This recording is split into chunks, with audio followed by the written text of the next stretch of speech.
the war with Iran. I think we did predict it. Metal. Yeah, we're the only ones who called it. Wow. Not a single other person saw that coming. Speaking of that, by the way, I don't fuck with this war. I don't fuck with it. Do you fuck with the war, bro? I don't fuck with the war. Well, we're going to get into that later, but I'm actually curious. There's like a lot of interesting takes that aren't just war bad or war good. And, you know, people dying, saying people dying is bad. That's the easy take. The hard take is having a nuanced position. Well, okay. Let's save that until Lakshya goes. He's going to go at 5. And he said he's going to join in 2 minutes. So 2 minutes. Oh my God. We have to entertain the audience for 2 minutes. Well, it's up to you. Well, there is some breaking news. There's some breaking news that the Supreme Court is preserving for now. I haven't read it yet. The GOP held congressional district in New York City for 2026 elections. So I'll take a look at that and see what's up with that. But that would be probably some primo bullshit if that occurs. But I'll take a look. What are the implications of that? That the Republicans would have one more seat. Oh, okay. In New York. But overall, I should say the redistricting shit hasn't worked the way Republicans have thought, but that would be a setback. And it would be for this year's maps? My understanding was couldn't do anything until 2028 maps. It would be for this year's maps. I think there was a state court ordered redraw in New York, and the Supreme Court is staying that right now. Gotcha. I don't care what these assholes. I think it's some bull. Strike down the Voting Rights Act, whatever, man. It's gonna be too big to rig. Too big to rig. Too big to rig. How many people in your debates, Guy? How many too big to rig people do you meet who say like the 2020 election was rigged, the 2024 wasn't, even though the Democrats held all these positions? Do you get a lot of those people who say it was too big to rig? Oh, yeah, because I challenge them. You know, you can't really talk about it on TikTok, but I do challenge them and I say, well, why is there no evidence at all that the Democrats tried to rig it then? At all, nothing. And they're like, they just have no answer for that at all. I had a super chat from Dazvidani that said, is that the Supreme Court of New York or the Supreme Court? I thought the New York Supreme Court decided this, is what he said. U.S. Supreme Court. So the United States Supreme Court. Oh, actually, the highest court in New York is the New York Court of Appeals. Yeah, the lowest court is the Supreme Court, right? Yeah. Yep. The trial courts are, yeah. Those are the courts. There's like it's super complicated, but yeah, basically. Keep an eye on that backstage, Soy Bill. No, he's here. All right. He's here. Oh, there we go. Yo, what up, Lakshya? Hey guys, how you doing? What's up, man? Doing well. Good. The light of Jesus is penetrating your window. Yeah, close your blinds. It's putting a big lens flare on your face. Hell yeah, girlfriend point of view, man. No. Hell yeah. This better? Yep. That's good. That's great. Coming in good. I was just telling my chat that I think that you're the friendliest friend of the pod, because is this your 3rd or 4th appearance? 3rd, I think. It's been fun. 3rd? Nice. Yeah. Well, listen, I wanted to invite you on because, well, frankly, there's just so much to talk about with respect to polling. I don't even know where to begin. Where do you guys want to start? I really don't know. Let's work our way least to most contentious. Which things got Lakshya the least flamed on Twitter and the most flamed on Twitter? Well, can I ask a question in general? Like, where are you standing on polling after the disaster of 2024? At this point, do you think that they've improved their methodology? Like, how do you even feel about polls in general at this point? I think polling is in a crossroad. Well, everyone always says this is at a crossroads and they just want attention. But like, what I think is really happening is that it has never been easier to put out junk data and get an audience. There is always going to be an audience built around telling people what they want to hear. And the way I can tell you about it is this, right? Like, a lot of these slop polls that come out are either from people who have been in the industry for a long time and their old methods don't work anymore because the response environments have changed. You know, like, it's a lot harder to get Trump supporters in polls now than it used to be, like 30 years ago, it was not as hard to pick up people in polling, right? Now it is, because no one picks up phone calls, and social trust is so low that, and it's so polarized that the party of low social trust tends to get underrepresented in like big polls, like Trump voters. That's one of the challenges facing it. We all know about that. The other challenge is in credibility. Pollsters have taken a very, I don't want to say liberal because that's like a partisan term now. Pollsters have taken a very expansive view of some of the things that they can and can't do. And I think like that leads to things being put out that are just misrepresenting what the public wants. And primarily that's around issue polling. So it's very easy to get people to agree with you if you just phrase the question the right way. And this is not just a moderate or liberal or conservative thing. Yeah. The moderate Dem PAC Third Way had like a conference. One of their poll questions was, what do you agree with more? Abolish ICE and have no immigration enforcement in America, or would you like to reform ICE from the inside but not abolish it? I'm like, what the fuck, guys? Like, this is the kind of thing you call a bad name. Yeah. Well, I mean, a couple things there. The first thing that I'm thinking of, is it not true that 2024 was the best presidential cycle of polling that we've had since 2012? But then also, please introduce yourself, because while we have a lot of regulars, maybe some people are not familiar with your game.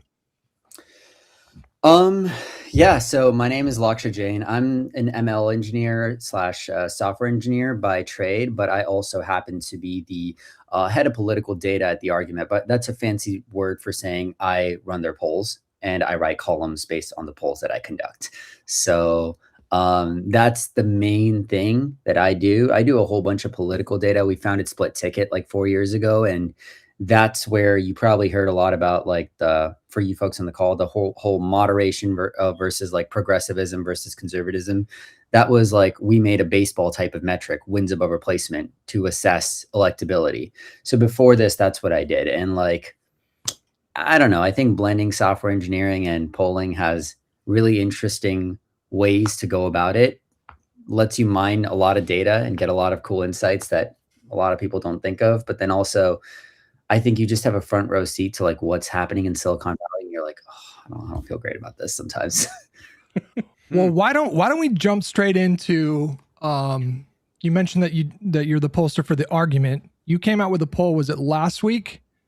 And it seems as though every time you come out with a poll, it elicits the most like viscerally angry posts that I've ever seen for about 2 to 3 days. Yeah, why don't you talk about that poll that you released last week and get into it? Yeah. Yeah, I would say that we did a poll on the public's opinion on trans rights. And the big thing that we found there was that the public, I think we as liberals have had this view that the arc of the universe bends towards justice, right? It's long, but it bends towards justice. And what our poll showed is, at least when it comes to trans rights, we have seen backsliding in a way that basically no civil rights movement has seen in generations, right? You would have to go back to the time of like post-Reconstruction to find something backsliding this much. And what I would say, and what I wrote about was, I'm like, one way or another, the trans rights movement has completely lost the public opinion battle as it stands right now. And we showed our poll, which showed things like the bathroom bill, for example. If you guys remember the 2016 bathroom bill, Republicans lost a whole governor election over that, right? Trump won the state by 6. And then the Democrats beat the incumbent Republican governor because he tried being bigoted about bathrooms. And then people were like, no, wait, what the fuck? Fuck this. And then like a whole bunch of companies left the state. North Carolina got hit with an immense business backlash. Donald Trump was like, this is stupid. What are you guys doing?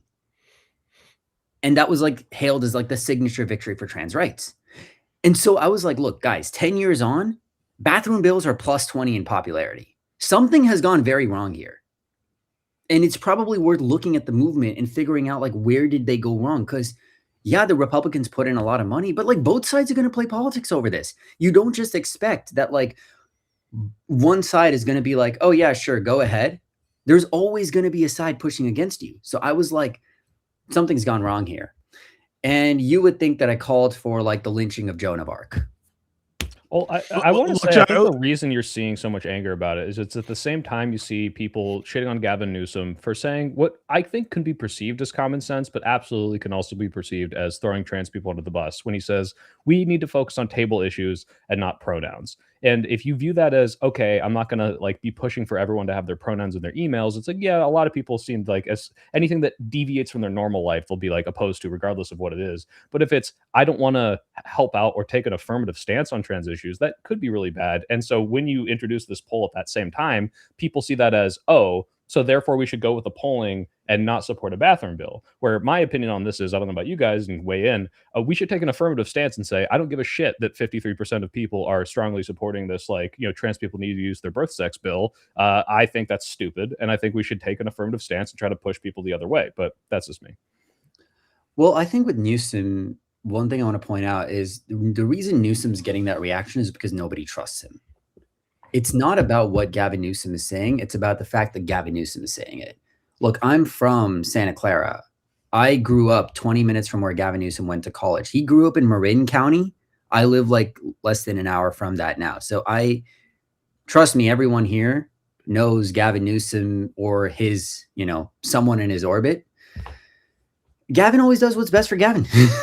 Like, it's not a secret here.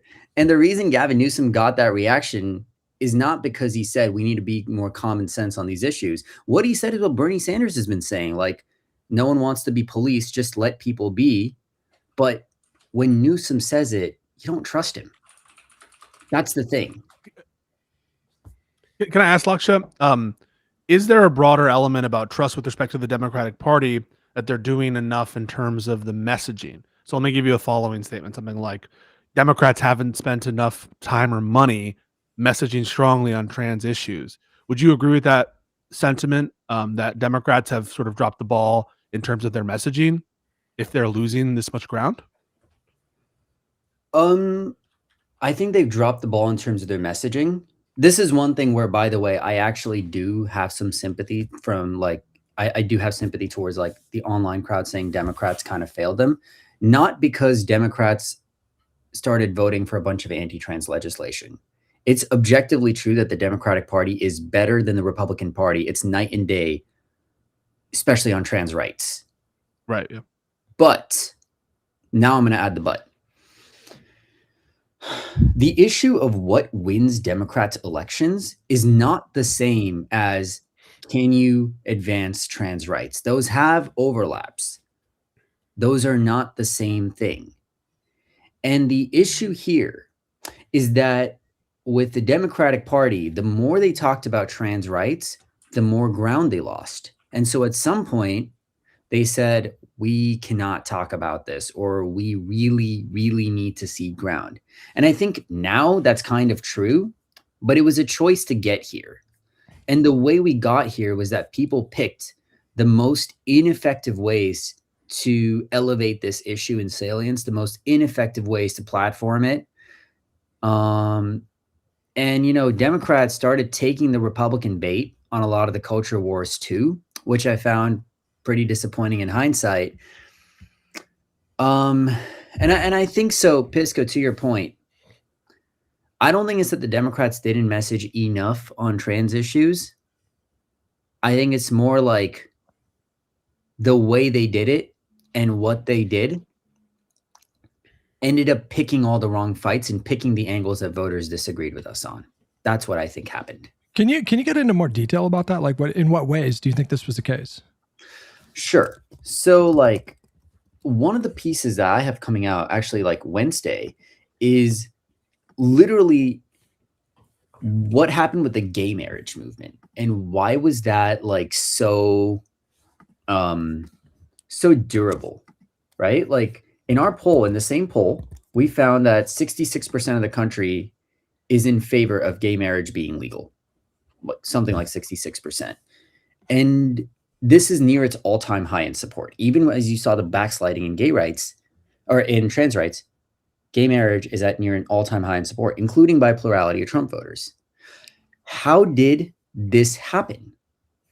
The way that it happened is the activists in the movement made a very conscious choice to change the framing of the movement from one about morality into one about fairness.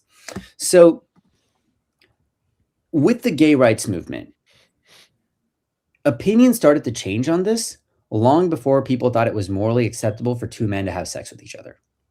There's a lot of people, even now, who think it is not morally acceptable for two men to have sex with each other, but they also think they should be allowed to get married. And with the trans rights movement, the argument wasn't necessarily just in terms of fairness, and fairness wasn't necessarily even well defined.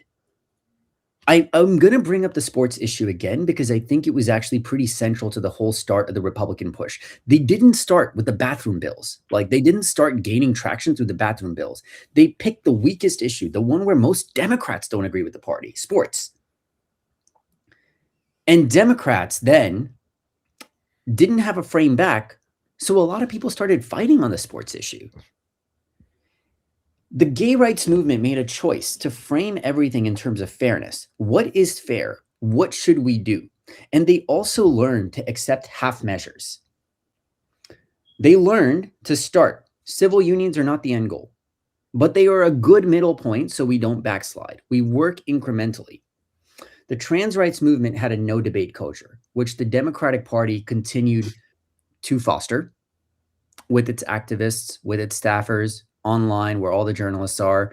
That had the effect of radicalizing elites against them.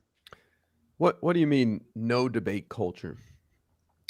So there was a thing where in the mid-late 2010s, the no debate culture was this. On a trans rights issue, it would be no debate that whatever went for cis women went for trans women. If you disagreed, you were a bigot. Now, listen, I am in full support of people using whatever bathrooms they want. Okay. Like, I think this is a really stupid issue. But I also recognize this is not an issue where there is broad agreement on it. So you can't have a no debate culture. You need to be like, okay, we will persuade you that this is okay. And it goes something like this, right? It's like, I'm not going to debate my humanity with people. I'm not going to debate my right to exist with people. And that's like, to even give air to this conversation is itself some sort of attack and illegitimate in some way. That's how you are characterizing it, right? Yeah. That's it, right? That's exactly it. Would you say that this kind of culture is one of the reasons why you have a situation where I can't remember who was giving testimony on Capitol Hill, and the Republicans, like, I feel like all of them were just asking this person, like, just define a woman, and the person just refused to define a woman. Was it the confirmation of Kentucky? Maybe was that it? I mean, it's not the only time they've done it. So they've pulled that card a lot. Yeah. But there's like such an obvious answer to this, which is like a woman is an adult human female, and we also have trans women, and you can make these kind of distinctions, but there's a sort of pushback to make any kind of distinction between a trans woman and a cis woman, and I feel like that instills a sense of fear that the person is going to be, castigated by the progressive bloc if they adopt that framing. I just want to be clear. I just want to put out there, I don't think it's that simple. I think even the definition for biological human female, that if you were to probe that a little bit further, there's some play in the joints, there's some uncertainties. It can't just ground out into things like production of large gametes. It can't just ground out into certain chromosome arrangements. And so I actually don't buy that. I think we do need gender studies and a lot of stuff. I want to put it out there that I know, and I agree with Hutch and everyone, that there was like a reluctance to engage, and that famously the Ketanji Brown Jackson hearing is there. But I actually do think it's more complicated than people give it credit for, even the fundamental questions. But it definitely seeds the ground to all the people, like, they won't even have the debate. They're shutting down your speech. And that was like part of the reason they were able to capture so many people who ostensibly don't agree with right-wing politics, but also were like confused at the lack of conversation here, because most people don't even know anything about trans people, let alone see a debate about it or anything like that. So, right, which is why this is why I think it's good that if the fundamental questions, what is a woman, what is a female, if those questions are like kind of complicated, and there's some edge cases, there's these different conditions, that means that we need like even more gender studies. We need even more conversation and open rhetoric, in my opinion, about that. If we want to get to brass tacks, this is where you lose people, because people are not able to comprehend that sort of stuff. And the big thing here is the Democrats and a lot of progressives, a lot of activists kept getting suckered into taking the bait on this and starting to fight on Republican issues. What the Republicans did on trans rights was the inverse of what the gay marriage movement activists did in the 1990s. Okay. So in the 1990s, what we saw was this: the activists would, for a long time, like, gay marriage was basically fighting a losing battle because people viewed it as a moral issue. So activists made a conscious choice to shift the debate to one about like familial love and individual rights. And it didn't change the public's opinion on the morality of the matter. But what they managed to do was they changed the frame of the debate. And as they changed the frame of the debate, the other side started adopting that frame and talking in that frame. So the Republicans here started talking about sports. They took the fairness advantage. And they're like, all right, we're just going to talk about fairness. We're going to talk about fairness in sports. If Steph Curry was trans, would you say that Steph Curry could play in the WNBA? This is a stupid question, because no one is going to say yes to that answer, right? Like, no one is going to say, yeah, it's fair for Steph to play in the WNBA if Steph becomes a woman. No one's going to say that. But that's the frame. Some people will. I mean, yeah, the fringe will, and I think that's the point that Lakshya is making. But I do want to push back a little bit, Lakshya, because you said that the Democrats ceded ground on trans issues, but in my opinion, unless you want to get into detail and maybe you're privy to stuff that I'm not aware of, but like on the issue of Gavin Newsom, I'd say at best he ceded ground rhetorically in a very superficial way that didn't actually walk back support for trans people. Because if you listen to what he said, just real quick, and let me, I'm almost done. If you listen to what he said was, of course, people have a right to be concerned about fairness in sports. ... So he validated the concerns, which is like, say what right or wrong, probably 90% of the country have these concerns because it's just been thrust into the mainstream so often and it just comes up so often. But he followed that up with saying he doesn't think that the state should get involved in regulating these kinds of things. So he's not actually giving any kind of policy grounds to Republicans whatsoever. He's just kind of slightly meeting them where they're at and acknowledging and validating people's concerns about fairness. And where I disagree is I don't think Democrats ceded any ground on policy on trans issues. That is not what I'm talking about. Okay. I actually completely agree with you.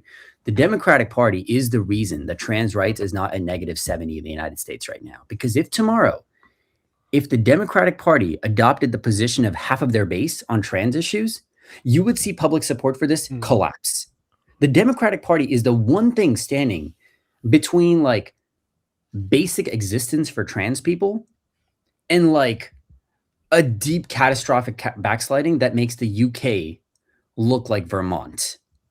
So I'm not here to say the Democratic Party is backsliding on trans issues. That's not the point. What I'm saying is how you choose to fight a battle matters, right?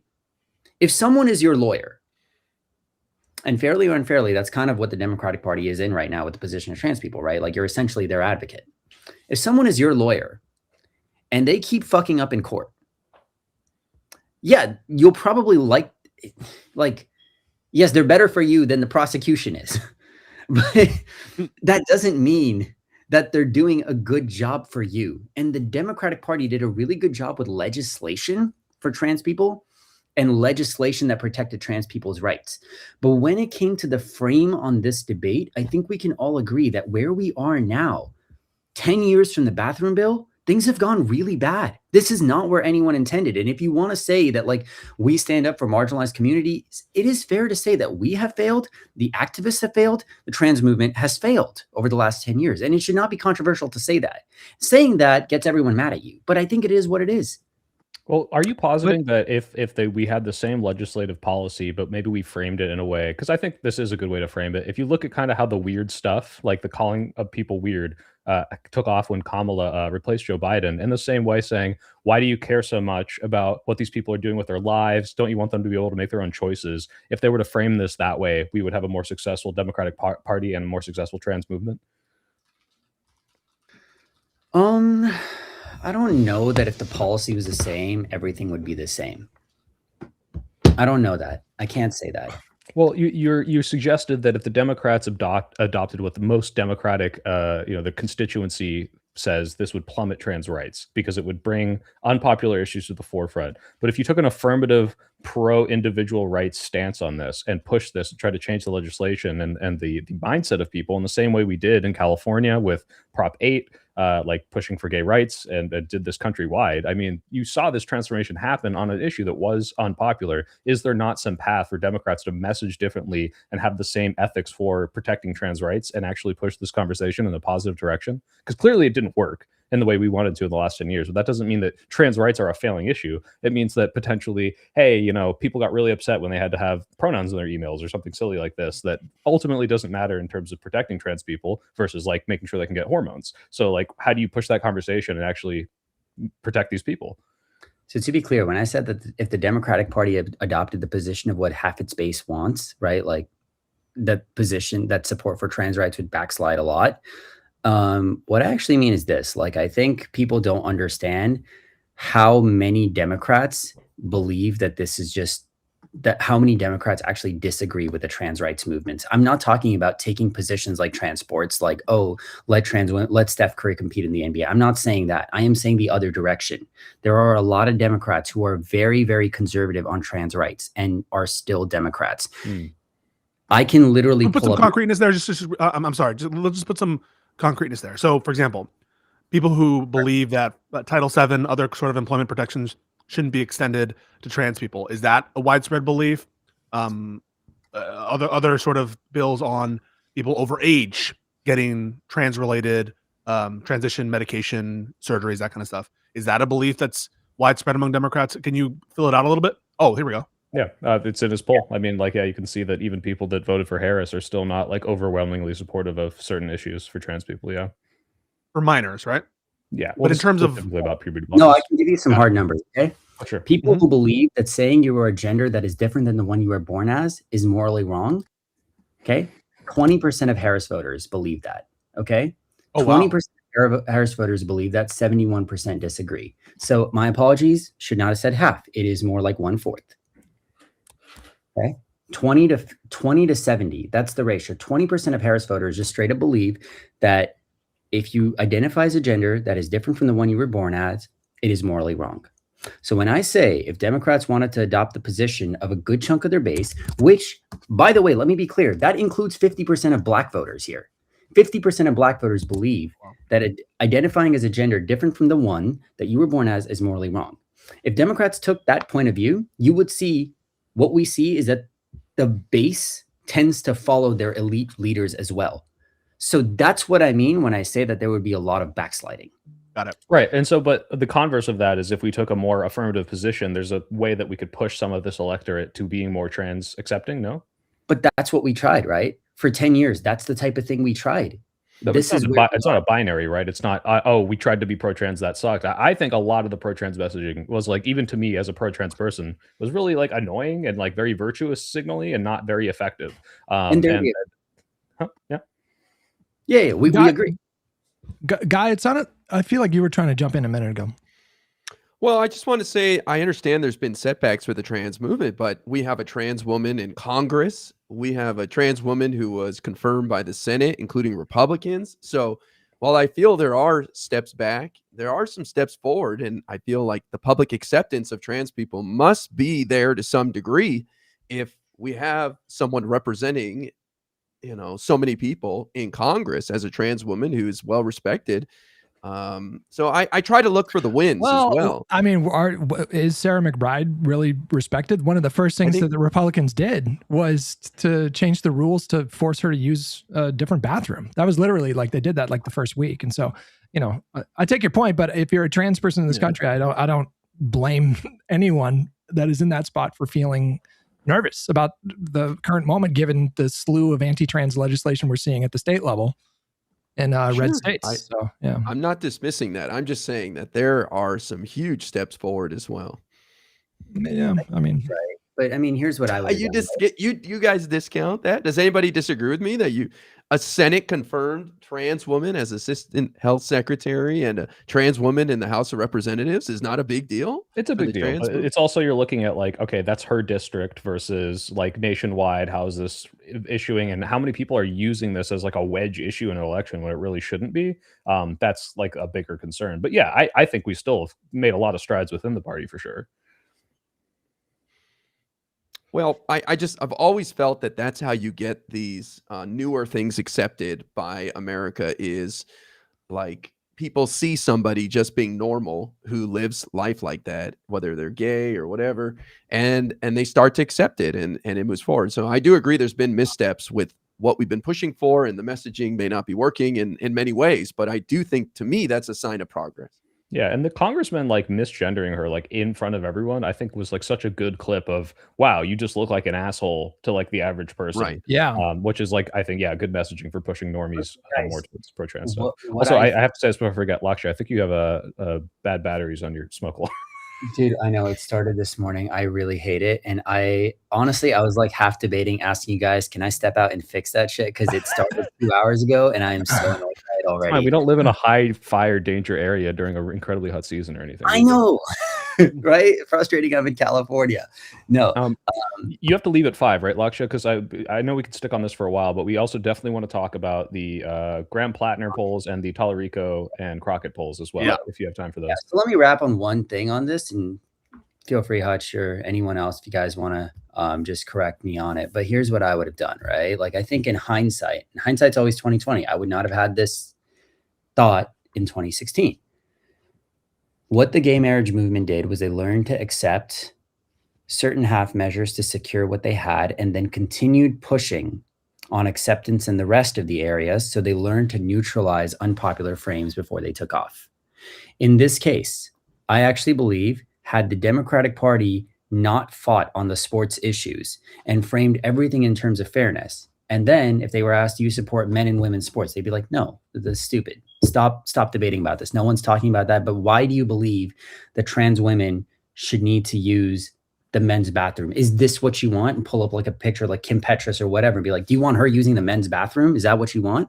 Had they done something like that, I think you would have seen a very different outcome from what you had. It involves a little bit of policy moderation, which is undeniable. It does involve a bit of policy moderation.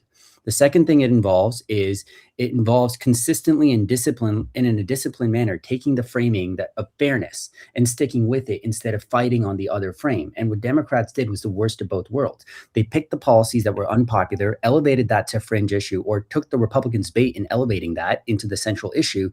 And then they watched everything get tarnished with that in association because they were so afraid to lose on anything that they lost on everything. I want to wrap this up by just getting to sort of brass tacks. How much of an impact do you think, if any, do wedge issues and culture war battles over trans issues, how much does that actually translate to electoral consequences? And, well, yeah, I guess that would be the way to end that. I mean, I have a kind of a broader point. Like, I feel like, how much do you think Democrats having a reputation of being too scoldy and mean plays into electoral consequences, like negative electoral consequences? Is the trans issue kind of like a part of that? Or do you think the trans issue itself is actually causing meaningful changes in outcomes of elections? I think it's, so I'll be careful here. I don't want to say it doesn't matter. The public uses some of these things as like a competency or sanity check. Okay. So like if you're Rob Sand in Iowa, you can't just go and say like, no, I think that the sports issue is like, I agree with the progressives on this. You can't say that. You will lose some votes at the margin for it. You will not lose that many votes. Even the Trump is for you and Kamala's for they, them ad, that wasn't even Trump's best ad. It was a good ad, but it wasn't the best one. And that ad rolled in illegal immigration, transphobia, and crime into one ad, right?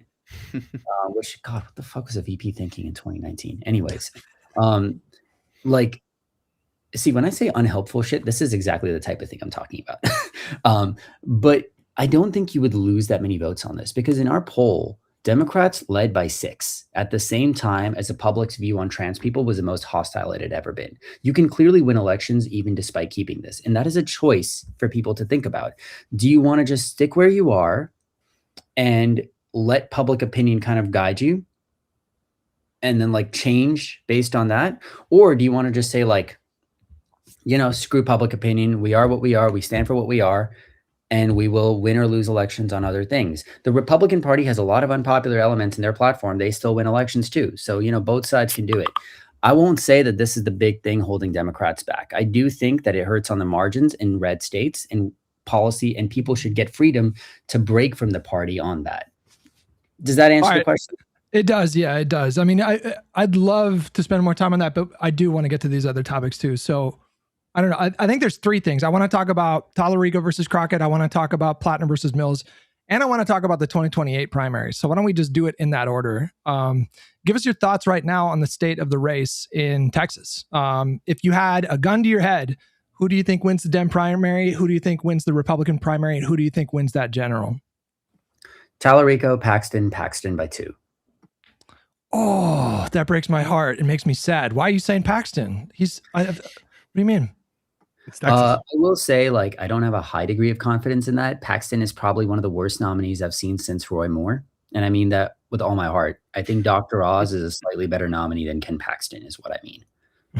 Sure. And famously, Dr. Oz said crudité in Pennsylvania. And that was one of his campaign scandals. Paxton, meanwhile, is like doing corrupt actions. He was, I think, indicted for some fucking bullshit that he had to pay back. Yeah. And he was impeached for sure. Yeah. So that's the. I'm just a big Tallarico stan because I think his campaign is something that we haven't really seen in this kind of way. And I think his efforts to be more nonpartisan, and, you know, he does populism, and I don't like populism, but populism seems to be connecting with a lot of voters right now. And there does seem to be a lot of cross appeal. I think it's interesting that he's kind of weaving scripture and the teachings of Christ as in a pitch for like liberal politics and progressive politics. And I just think there's a lane there, a possible lane that he could actually maybe claw away just like a couple people on the more centrist side of the right side of the aisle. But you don't think that you don't. What are your thoughts on that? I think all of that is true. I also think Texas is a Trump plus 15 state. You have to do a lot to win a Trump plus 15 state. We are talking about a state where Donald Trump gets 56% of the vote, right? Kamala Harris gets 41%. It is really hard to go from 41 to 50. It is really, really here's hard. A question. Lakshya, do you think that the better, I know the standard is always go by the last national election, but is there a reversion to the mean of Biden in 2020 when, I mean, he lost Texas by what, 5 point something? 5.5. In other words, what is the more accurate assessment of how partisan Texas is? We've had this narrative for years.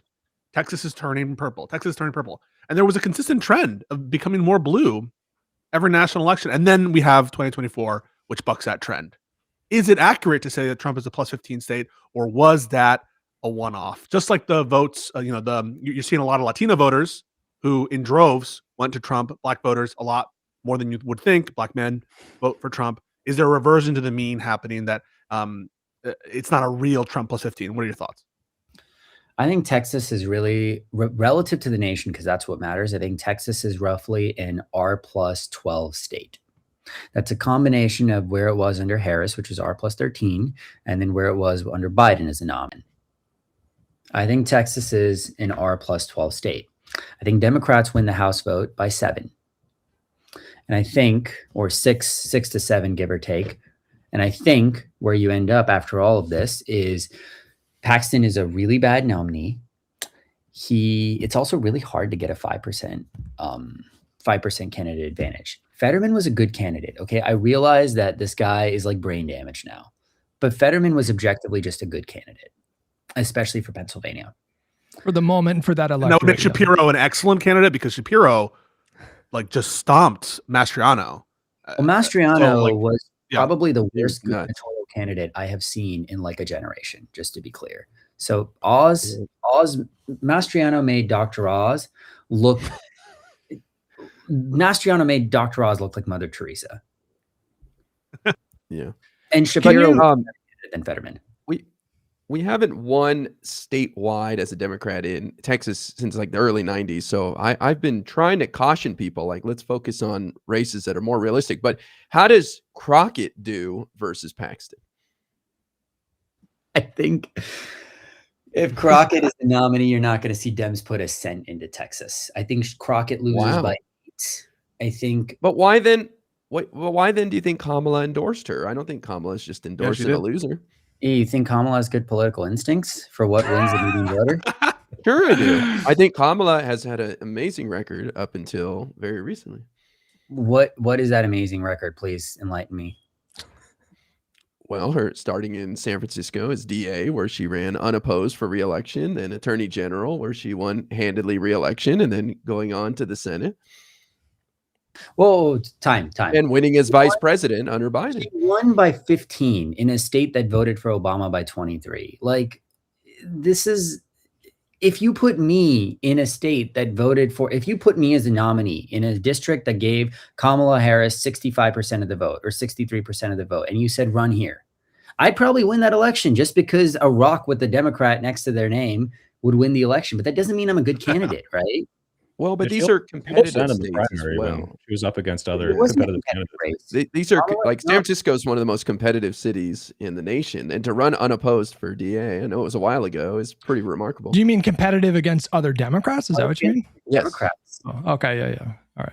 Yeah, well, so I think Kamala is very skilled at navigating intra-democratic politics.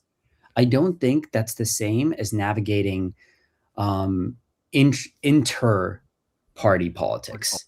And I think those two skills in many ways are diametrically opposed to each other, or even orthogonal to each other, at best. Well, then, to IRI's point, wait, sorry to interrupt, because I think it's a really great point.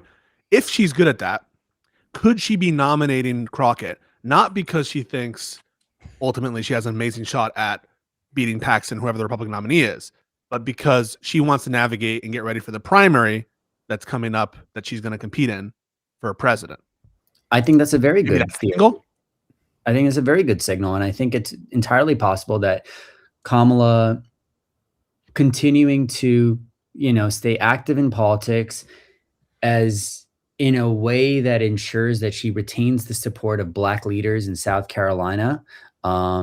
It's a very plausible theory. And in fact, I think that would be a rational explanation for why she did something that would definitely elevate her standing in the eyes of influential groups in the Democratic Party, but not necessarily correlate to what wins elections in Texas. And I think that's important, because to win in Texas, you have to win over Republicans. And to navigate intra-democratic politics, you have to win over other Democrats. I have a good question from my chat. Old Scotty says Beto only lost to Cruz by 2 points, and he was like a gun grabber. He was like, "Hell yeah, we're coming for your AR-15." He didn't do that. He didn't do that until the primaries, though. That was a little after, right? Yeah. Sure, but like this is kind of like the perception of him anyway, is this like ultra lib. So if he was in that close of a race, would you not say that Tallarico is a better candidate just in general among the Texas populace, and that he stands a better chance, or is Cruz that unlikable? Cruz was bad. Cruz is bad. I will say that Cruz is really bad. I think with Paxton, I will say that I think Paxton has like a 1 in 3 chance of losing. And I would have said Beto had I would say like that is probably a worse starting position than Ted Cruz had in 2018. See, the thing is, guys, like Ted Cruz as a candidate made a lot of missteps, but Cruz also had incumbency. It was going to be harder for Cruz to lose in general, especially after Kavanaugh. Kavanaugh really polarized a lot of the electorate in a way that didn't necessarily exist among the softer portions of it. And that really helped Cruz. I will say that I think right now, I would see a cleaner path to Tallarico winning Texas than I would see for the Republican Party losing Texas in 2018. I think if you took Beto 2018 February and you took Tallarico 2026 February, Tallarico has better odds. Beto played it very well in 2018. I don't know if Tallarico can do that. Is he going to be the same guy that says God is non-binary on a podcast? Is that the kind of, Or are we getting? Did he say that?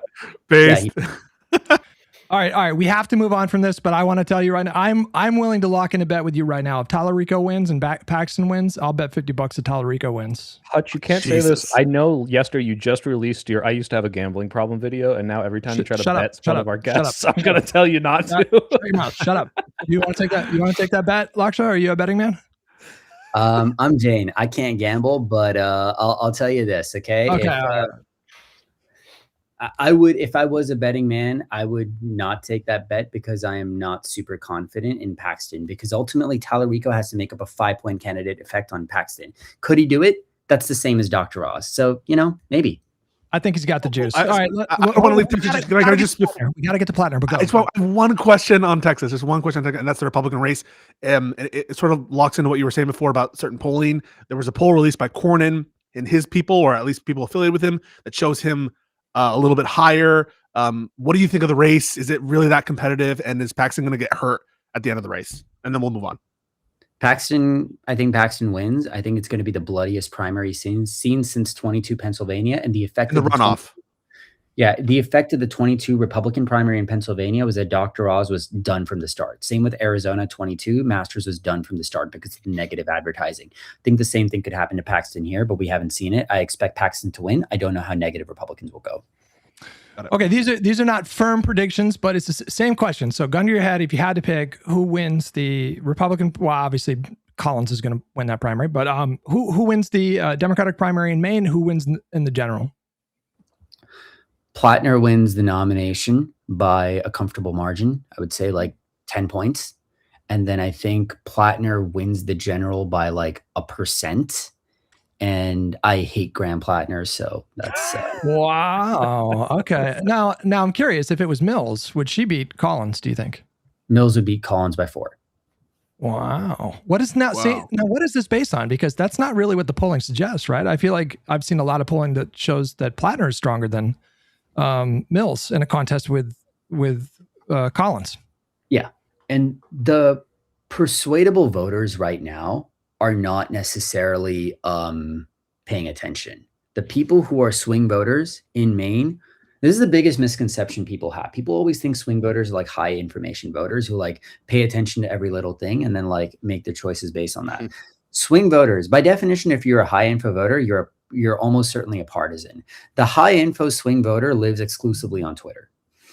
So like the people, what these polls should tell you right now is that Janet Mills is a pretty weak nominee. Maine was a state that voted for Kamala Harris by 7. Okay, Susan Collins is more unpopular than she has ever been. Susan Collins isn't even clearing 45% in these polls. As an incumbent running, she's not even clearing 45%. Donald Trump got 46% in Maine, basically. Okay. And everyone knows Susan Collins in Maine. Trust me. Like Susan Collins is a household name in Maine. Susan Collins is not doing that well in polls. It tells you 2 things. 1, that Collins is less popular than ever before.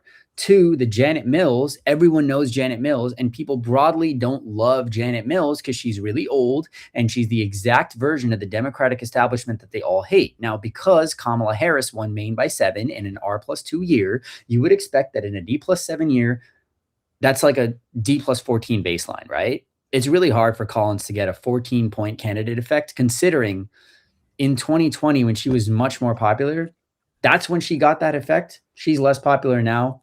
Mills is a better nominee than Gideon, probably. I'd say like Mills wins by a bit more. Plattner, I think the reason Plattner is polling well is because Plattner, people don't know who Plattner is, but they don't know these scandals, okay? The average person in Maine has not read of this like anti-Semitism scandal. They haven't really heard much about this tattoo. They have heard, right, about this working class guy maybe like running for the Senate, and they're like, this is a good idea. Like, I like this guy. My prediction on Plattner being a bad nominee is not based on what he is right now in the eyes of the average voter. It is what he will become as the Republicans put $50 million in attack ads against him and show that he has a Nazi tattoo on his chest. Won't that gain him votes for them? I had a Nazi tattoo. I just want to say it's one scandal, right? I mean, do you really take the extra, like the retweet of some account as an indication that he was aware that that's like a anti-Semitic account, or when he went on that show or whatever for that guy? Do you take those as knocks against him? you could justify one of those things. Yeah. But you have him. Listen, I don't like Plattner either. I endorse him. I don't like him either. But I'm just saying, like, it seems like one scandal. The scandal is the tattoo. Going on someone's podcast who's a conspiracy theorist who ventures into like fucking Zog posting and stuff. That's just typical of many populist podcasts, including TYT. Wait. He said he was a big fan of that. I'm a fan for a while. They're but also, you can't use TYT as the like. Well, everyone does a little like Anna Kasparian's literally doing the merchant meme and Zog posting now too. So that's not a good example to bring up. No, okay. I just say you asked why do I endorse him even though I don't particularly like him? Yes, is because I want to win the race and I want to be a bulwark against the GOP. Yeah, but if you have a better GOP. But if you have a better option in your mind, I think that Plattner. My intuition is that Plattner is a stronger candidate against Collins than Mills is. Otherwise, that's a big point for me. And I don't have the same fear that people will go for it. Plattner, as it stands right now, with the information that everyone in Maine has in their memory, not the ads they've seen, just how many people know, given how few people know about it, etc. Plattner, as it stands right now, is a better candidate than Janet Mills because most people don't know about the scandals. Plattner was the perfect candidate for Democrats had this not popped up. But Pisco, I want to point this out, okay? If you are a World War II history buff, as Plattner says he is, if you have a Nazi tattoo and you say you got it when you're drunk in Croatia, okay, that shit is on your chest for 20 years. At what point? He's lying. Wait, no. Yeah. When he found out that it had some connection to Nazis and stuff. I think that he's lying about that. And I think that speaks poorly about his character, no doubt about it. I just don't think that's enough to think that he's a Nazi and anti-Semitic. And I think if you review all of his posts that he had on the Reddit stuff, you're not seeing that the same kind of consistent, I don't know, JQing, that kind of posting. And other than the tattoo, I mean, what's the big evidence that he hates Jews? But okay. Other than the Nazi tattoo. Sorry, I'm sorry. Oh my God. Yes, other than that. But like, if you have a tattoo, plus you repost the anti-Semitic poster, plus you go on the podcast, plus you say I'm a longtime fan. Like, at what point do the coincidences stop? Like, why is it that every scandal this guy seems to have lately is of one specific kind? No, you know why? It's because people are trying to push that angle. That is why. I mean, listen, again, I'm not a fan of Graham Plattner, a huge fan of him, but the reason why they're pushing this is because that's where they feel that he's sensitive, and he reposts an account that shows he's anti-Semitic. There are some times where I like posts from accounts that are anti-Semitic. I'm sure I've been on Tim Pool's podcast. I know, but would you say, Pisco's anti-Semitic because he might have retweeted an account that's like an anime profile, and down it, I didn't realize that they're like a Groyper account. I don't think that that's a fair inference. And being on people's podcasts, I don't think that's enough either, especially in this age where we like let my view is, let me finish this. So my last sentence. I think all of these Trump sycophants are fascist scum, and I'm okay with people going and interacting with Trump and actually like doing some good work and trying to convince people. Well, listen, I'm with you. If he becomes the nominee, I will endorse Plattner. I mean, I'm the harm reduction guy, and I mean that shit. That's an easy call, but we do need to move on from this because we only have. Come on. Okay, we only have 5 minutes, but yeah, go. Right. Quick. I don't put much stock in these state polls. Number one, tell me if I'm wrong for doing that. I just think it's like 400 people. They're wildly swing one way or the other. And Janet Mills is the known commodity, and Maine has like the oldest population on average. So why wouldn't they just go with the known electable, someone who's won before? Like, why would they take a chance with this random fucking dude that they don't know anything about? This is so, Guy, I'm with you on that. I do feel like people looking at the numbers right now tend to forget that incumbents start out as polling pretty well and generally tend to lose ground with time. This happened with John Tester as well in 24. It happened with Sherrod Brown as well. The incumbent always starts out better, and then people remember which party they traditionally vote for, and it converges. I don't think Mills is a great candidate, but I think Mills is a safer candidate. And to your point, I think Mills' age in a place like Maine is significantly less of a disadvantage than it would be in, like a state like Michigan. Like, I think it would be less of a liability in Maine. So I think Mills would be a better candidate, but it is what it is. People have decided. Okay.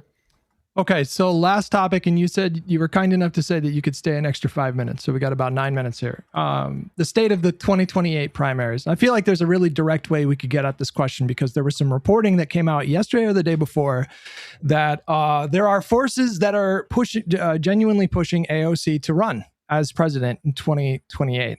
What are your thoughts on that? Do you think that this is an opportunity? What is the current state of the electorate? Is the lane for the progressive candidate narrower or wider than it was in 2020 and 2016?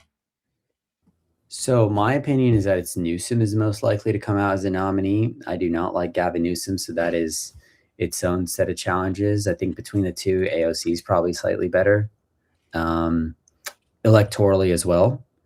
And this is because I think Newsom gives you all the disadvantages that establishment Democrats tend to give you. He's not meaningfully different from AOC on policy, right? Like Newsom is not an example of a moderate running. Newsom is just as liberal as AOC is in a lot of things. He's maybe more conservative in like a couple different like low salience things, but mostly people code him and AOC as the same, hyper-partisan Democrat figures. But Newsom has one thing that AOC doesn't, which is that Newsom is governor of California and he has successfully gotten Democrats 5 House seats, basically. Nothing that AOC has done comes close to that in terms of fighting Trump. And because of that, Gavin Newsom's star has been elevated. He's the most popular Democrat among Democrats in a lot of ways. And that's why I think Gavin Newsom is likely to be the 28 nominee. Now, things can change. I expect there to be a lot of up and down. And I think that, the primary will have multiple front runners at some point. But you take the polling for what it is. And Newsom, I think, is the front runner. And you don't think, because I remember you were like not poo-poo on AOC's chances. And so this is all consistent with what you were saying before. I take the view that AOC codes much more left-wing for insiders, for people who are like in the know and like political, and also because she's a woman. I think that for a lot of people like in the ball game, they view her as like much more left-wing. But for the normal person, I would tend to agree with you, but that's just my intuition. Is there polling that supports that, or is that also just kind of your view on from an intuition vibe space perspective?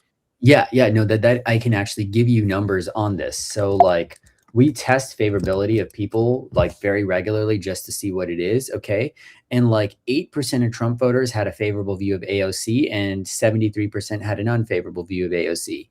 And when it came to Gavin Newsom, I can actually pull this up instead of spitballing. So let me actually just do that right now. When it came to Gavin Newsom, 9% of Trump voters had a favorable opinion of him and 73% of them had an unfavorable opinion of him. So it's the same. 8 and 9% is literally the same. There is no difference. That is just margin of error in a poll. So there is really no substantial difference in the way that outsiders perceive these. Inside the ball game, Newsom does worse in the Democrats with the hard left-wing demographic. They don't like Newsom. But when it comes to conservatives, etc., like AOC,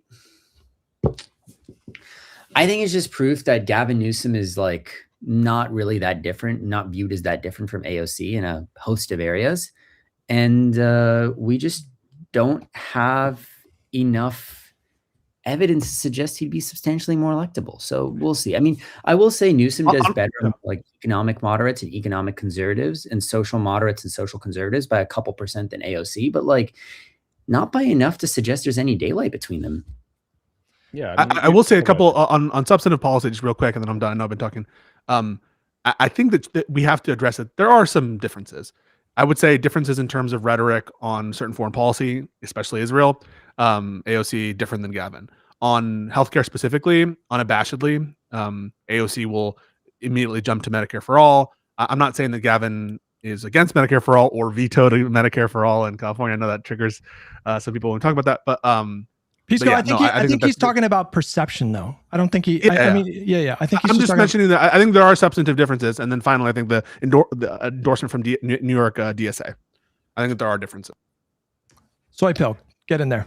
Right. I was just going to say, like, if you look at the machine, I always say, like, I think AOC is a liability insofar as, in a general, the amount of propaganda that has been pushed against her since she got into office is comparable now to what I saw from Hillary Clinton. But you see almost this exact same thing of attaching every negative thing in California to Gavin Newsom. And so that poll actually kind of affirmed all of my prior vibes of like, yeah, I think these people are pretty equal in terms of like, how could the Fox News machine like demonize these people as literal demons?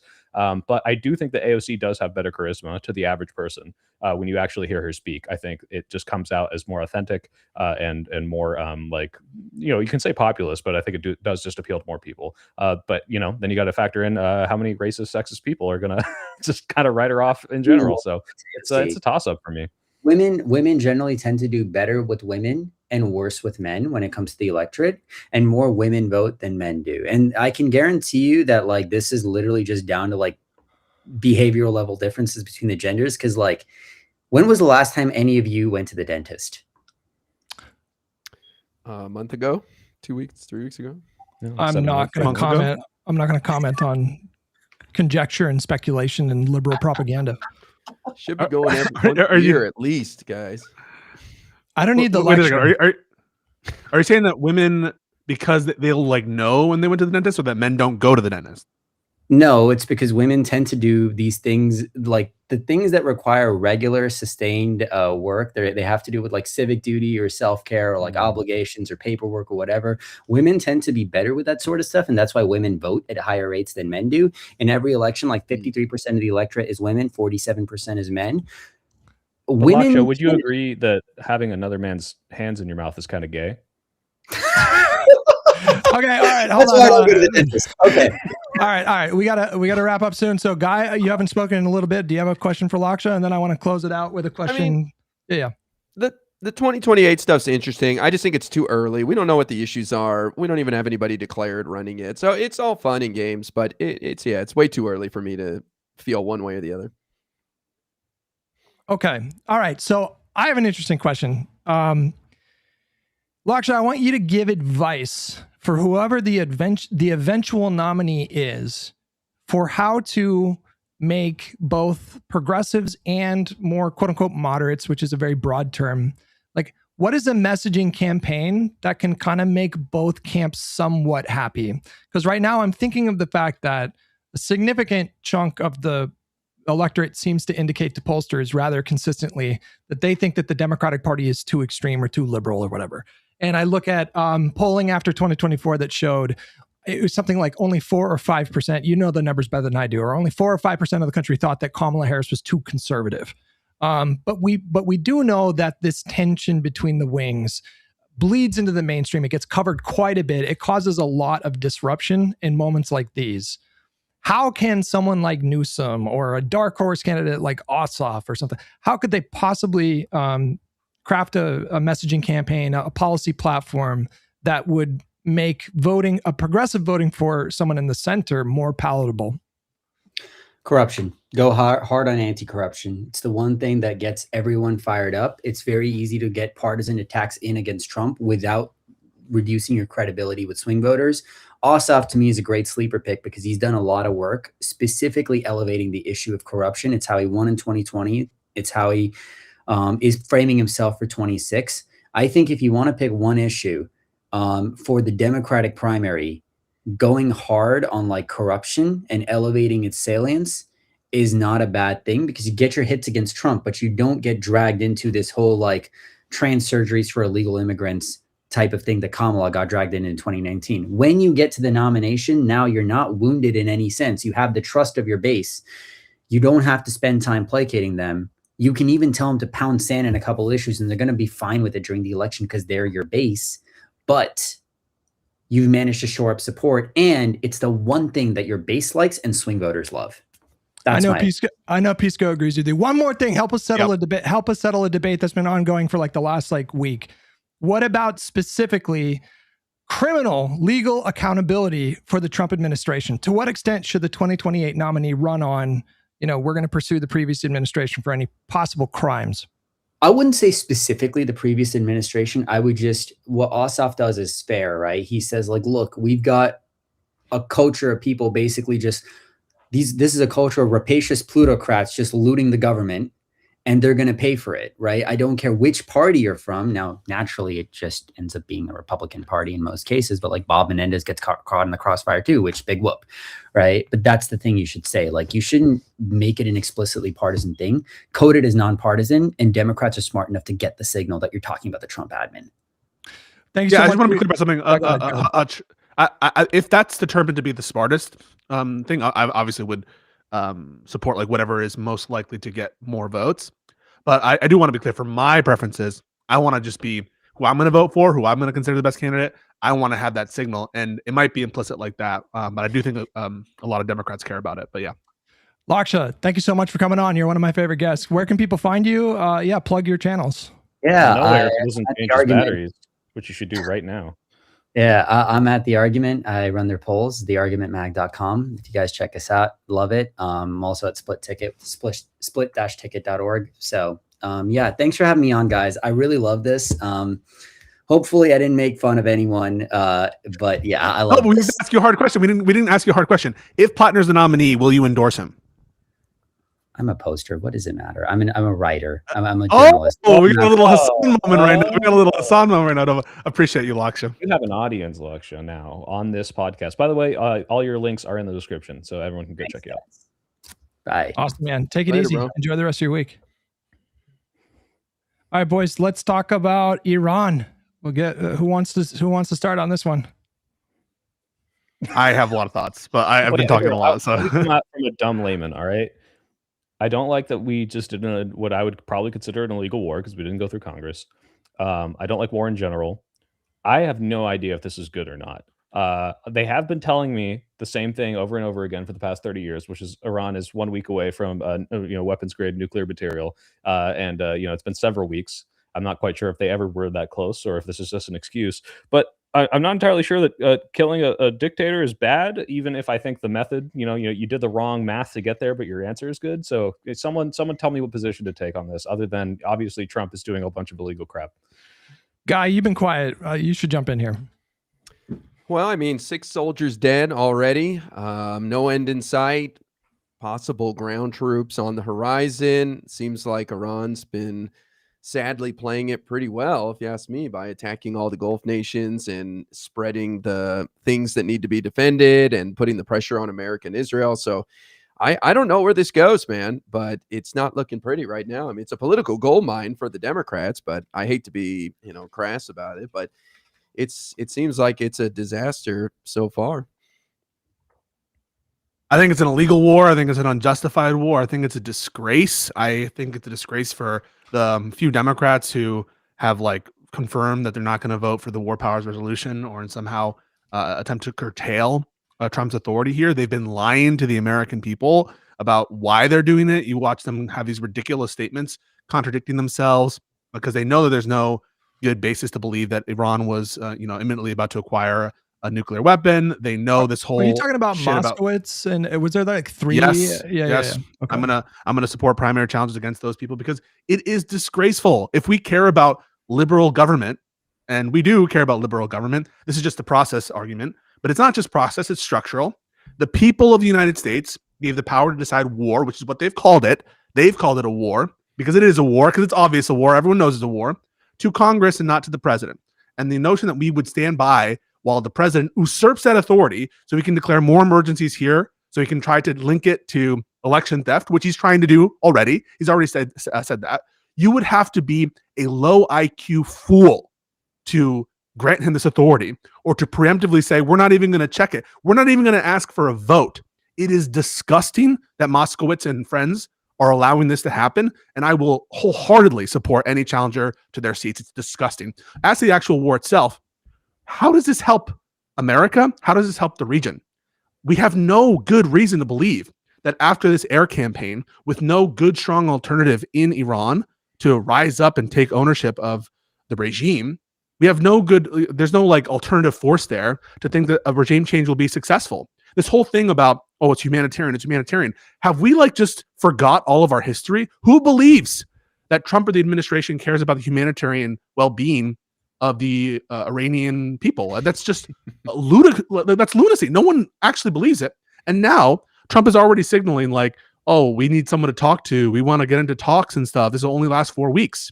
So it was a lie from the start. Israel pushed it. That's not even an anti-Semitic conspiracy. There's like New York Times reporting Netanyahu is in the Oval Office pushing for this war.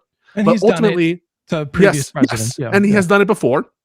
And at this point, right, we just have to call it what it is, which is Trump is responsible, and he is Bibi's bitch. He is Bibi's bitch, and it is disgraceful. It's disgraceful. Everyone who bought this no new wars meme, all the fucking, who's this comedian, Dave Smith people, they should be ashamed of themselves. It is so disgusting. Last thing I'll say, I'll let you guys get in. All of the people were like, oh, Trump betrayed us. No, this was so obvious. It was so obvious. And I'm glad that they're feeling a little bit of shame and embarrassment. They should be embarrassed to be on the internet. That's it.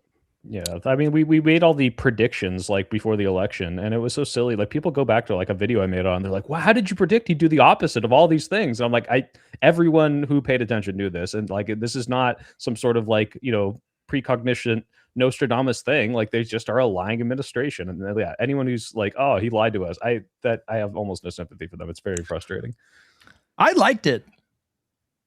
I'm just fine. I'm just fucking with you. No, I mean, like, it's pretty stunning to me. I watched it play out, and I think like right now, I think right now Donald Trump is kind of desperate. I think he's obviously like very much physically diminishing. Now we have like a new rash thing on like the back of his neck. I don't know if you guys saw that. I think he's been talking recently. There was a press conference he gave last week. It was one of the most pathetic things. I think maybe we watched a clip of it last week where he was just like, I don't understand why we're so unpopular, and like people should be defending us more. So like I think he understands that this administration is just like really like kind of crumbling, and the Republican Party along with it. And I think this is his way of just kind of asserting strength. I think this is his way of feeling strong. That's not based on anything. It's just vibes.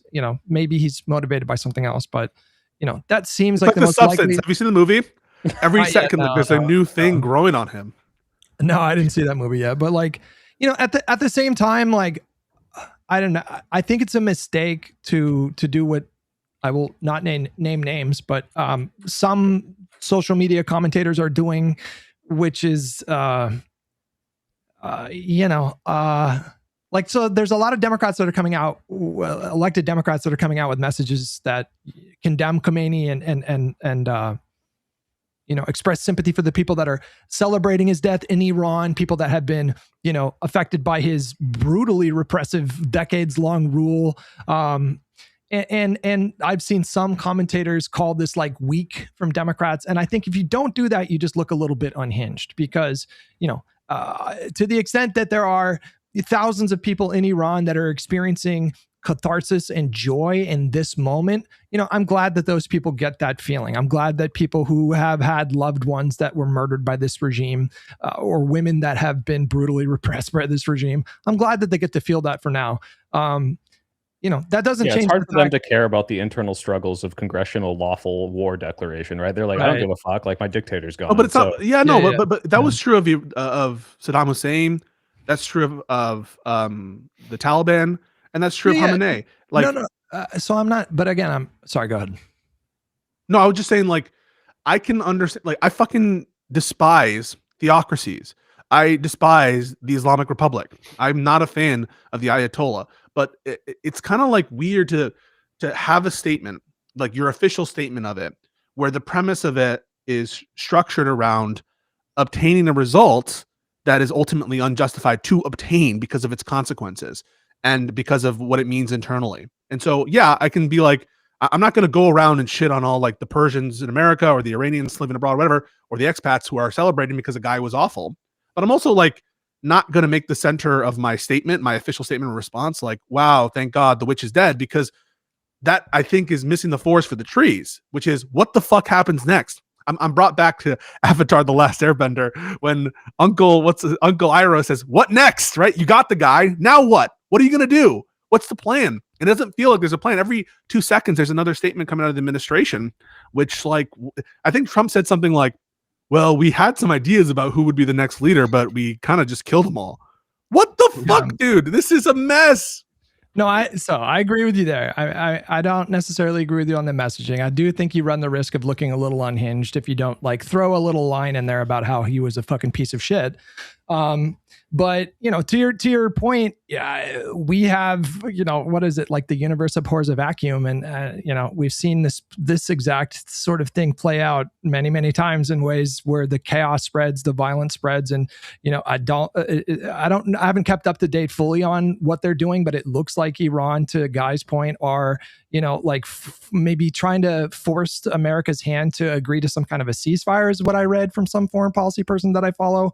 And I mean, what countries are they bombing right now? So they bombed Dubai. They bombed where did they bomb? Yeah, did they bomb Saudi Arabia? United Emirates, Qatar. I think Riyadh. I think they're bombed Saudi Arabia.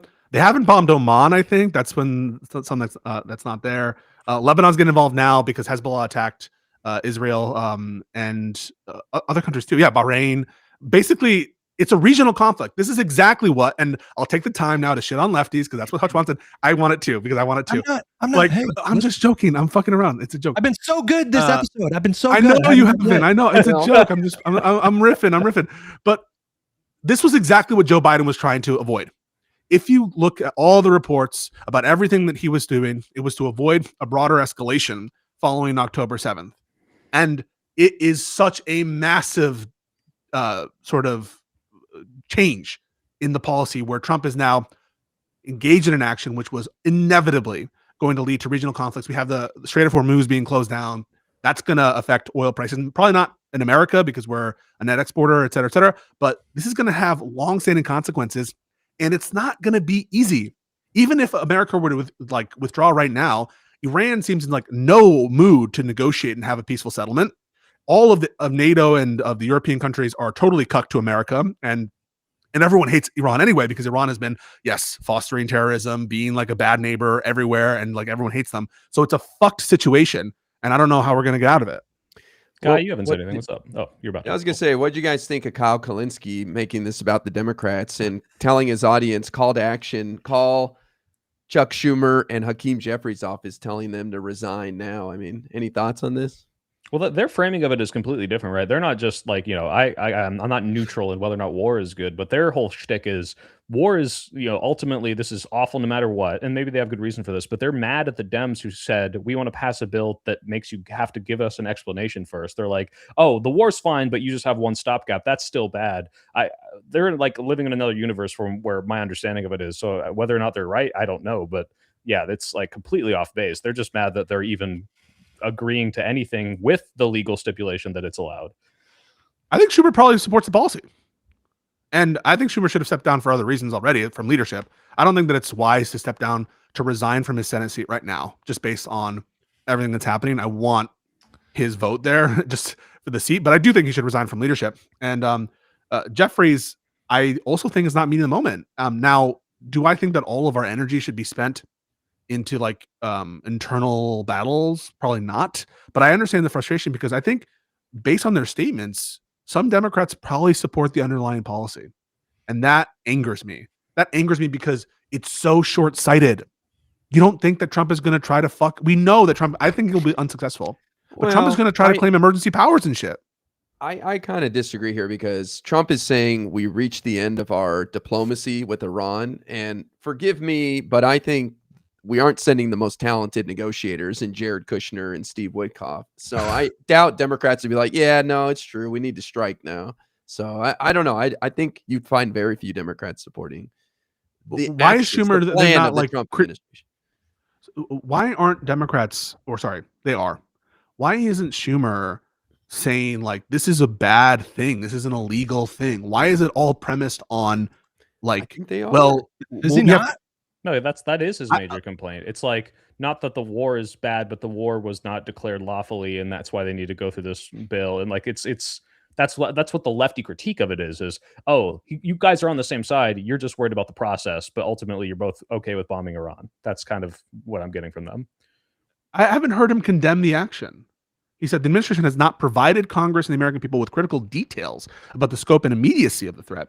Confronting Iran's malign regional activities, nuclear ambitions, and harsh oppression demands American strength, resolve, regional coordination, and strategic clarity. Unfortunately, President Trump's fitful cycles of lashing and risking wider conflict are not a viable strategy. The administration must brief Congress, including an immediate all senators classified briefing and a public testimony to answer these vital questions. The Senate should quickly return to session and reassert its constitutional duty by passing our resolution to enforce the War Powers Act. My prayers are with the it's nowhere there is like this was an illegal, unjustified action, right? That's what I'm looking for, and you can just tell when they're avoiding that. Yeah, that's definitely doesn't seem politically popular to say something like that. To say that this is an unjustified action? Yeah, I think the easier route is to say this is not viable. Like he said, like, what's the plan here? You just kill the leader of their country and then pray somebody decent takes over? That's not a smart strategy. I mean, if it's not a smart strategy, then it's unjustified. Why would a dumb strategy be justified? Maybe there's some polling that would. Most Americans would say that guy, it's justified smoking that guy for sure. Well, I mean, listen, obviously, I think Schumer is probably more hawkish on Iran than the average Democrat. But I think Guy's point stands where it's like probably the vast majority of elected Democrats in Congress oppose this action. And in terms of how it plays out politically, I just think this is another example of I feel like this administration is just putting on a clinic for how to, tank their own popularity. This is not going to be popular with the podcast bros. We've seen the polling. I saw one really loaded right-wing pollster phrase the question like, do you approve of, Donald Trump surgically striking Iran and eliminate, like that kind of language? But every other kind of reasonably worded poll I've seen shows that this action is pretty unpopular. It's like 25% of the country support, 50 oppose, and then 25 are, undecided on the matter, or something resembling that. And again, I just think that he is desperate to change the narrative away from the fact that he's like weak and the Republican Party are weak. And this is, in his mind, I don't know, man, it's just pure hubris. Like he thinks that he thinks that people are going to get behind this, and it just doesn't appear to be true. And every day that passes and more American service members, that's going to be the thing. Like the more American service members keep dying, that is going to really push people away. And, we're already seeing him kind of drop closer to the mid 30s. And I do think we're going to see him in those mid 30s and maybe a couple weeks from now, depending on how. And he's so blasé about them dying. He's so like it happens. It happens. Yeah. It happens. Like, can you imagine if a Democrat sounded like that, man? It's just one thing I do want to say about Kyle Kulinski. I do appreciate the spirit, but I think a lot of Democrats, left-wing people, and right-wing people are using Epstein files as a cope. This ain't about the Epstein files. It's not about a distraction from the Epstein files. This is a policy narrative. That's also a part of an anti-Semitic thing, if we're being honest here. It's about like, the idea that he was a sleeper cell agent for Israel, and so I'm not saying all of them are doing like Zog anti-Semitic stuff, but some of them are. It feels like a suburban liberal mom might say like, oh, he's just trying to hide it because of the Epstein files. Like, I'm not trying to attribute anti-Semitism to it, but it's missing the forest for the trees. This policy is about power. It's about regional hegemony, and it's about something that has been in the works for years and years and years. I mean, Trump's first term policy is in line with this action: killing Soleimani, the Abraham Accords, the different relationships with the Gulf states, all to kind of isolate and go towards Iran. And instead of doing a deal, instead of finding some sort of diplomatic solution, which some people naively believe that Trump would bring in his second term. Well, do you not think there's any credibility to the projection of like he accused Obama of he'll do this when he's unpopular, he'll attack Iran? Like, I'm not saying that's the reason he did it, and I do hate the distraction narrative because it's like obviously multiple things can be happening. It's not all about distraction, but there's a chance that Trump thought this would boost his poll numbers, and that's why he did it. I'm not going to completely write that off. It just ultimately doesn't matter. He did it, right? Like the motivation is. I just think that Israel's been pushing for this before maybe he thought as like a secondary objective. Maybe that's there, but I think that what's going on here is the influence into the administration. People like Jared Kushner, Steve Witkoff, these kinds of people. They weren't looking for a diplomatic off-ramp, or to the extent that they were being undermined by other forces within the administration. I'm not just talking about Jews. I'm I'm not Zog posting. I'm just saying there are people who are committed to this strategy, Marco Rubio among others. And so that's what I think has happened. I think this is a broader attempt to give something that Israel wants. And that's what, again, unbiased, or I should say mainstream news reporting is reporting as well in terms of Netanyahu's ideals. Netanyahu, I think, openly says, I've been looking for this for decades. This has been a policy that I'm pursuing for decades. These are machinations that have been planned for a lot of time. And so to the extent that there's like a domestic policy eye that Trump is having, I think that's secondary. I don't think it's the tail that's moving the dog. I think is a broader geopolitical strategy. I don't know. I don't know. Do you tell me what you think? But what do you think was a bigger factor in his decision to do this? His desire to kind of change the public narrative about this administration, or his him being such a mark and being manipulated by Netanyahu? I mean, I think it's both, but yeah, go ahead. He's a fascist, and his appetite is not going to be satiated by what's going on right now. He is going to continue to do these kinds of strikes. He's getting like a head rush from what he did in Venezuela. He has all these ideological actors who are pushing him. And so this is who he is. He is fascinated with this notion of extending force. And when he was quote unquote successful in the first Iran strike, quote unquote successful in the Venezuela stuff, I think that he's just it's gonna get more. Don't expect less bellicose rhetoric, less intervention. I'm not saying that we're not out of the woods on Greenland. We're not out of the woods in Canada. People need to like really just get their head on straight. This is a war against, and the war that matters is the one domestically, and the regime change that matters is the one domestically. This guy is crazy. He is fucking insane, and he has no boundaries. That's why we need to stop him everywhere. And that's what those Democrats who are betraying, I think, the interests of the country by refusing to sign on to the War Powers Resolution. It's a disgrace. It's a complete disgrace. And I will absolutely support primary challenges against every single voter who, every congressperson who votes against it. Did you guys see? Oh, go ahead. It sounds like Israel outplayed the Trump administration, which is really tragic because Marco Rubio said today that Israel was going to make a move and we had to act. We had to be proactive. Otherwise, we would have been reacting to our bases and our interests getting hit. So the fact that the Trump administration backed themselves into that corner is just absolutely pathetic, that Israel could take some action that forces us to start this. Wait, could you explain that a little more, guys? So essentially the narrative is that Israel was going to do something that would cause retaliatory strikes on the U.S. The U.S. had to be preemptive, and therefore they're like almost blaming it on it. Like, we had to, like we couldn't do it. Like Marco Rubio literally said that. Yeah. Wow. He said it. I hadn't seen that yet. I think it was the intelligence of the meeting that America tipped off Israel to that, which I'm surprised that we had that over Mossad. But I think that's what it was, and we couldn't stop Israel from doing the attack, and then it pulled us into this. Master negotiator. That's what I'm saying. Pisco, you're still on it.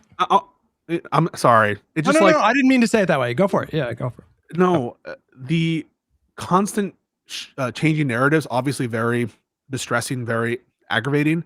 And Guy is absolutely correct about the Rubio shit is insane. Like, imagine if that were true. If they were really, quote unquote, pressured to do it because Israel just like, we're just going anyway.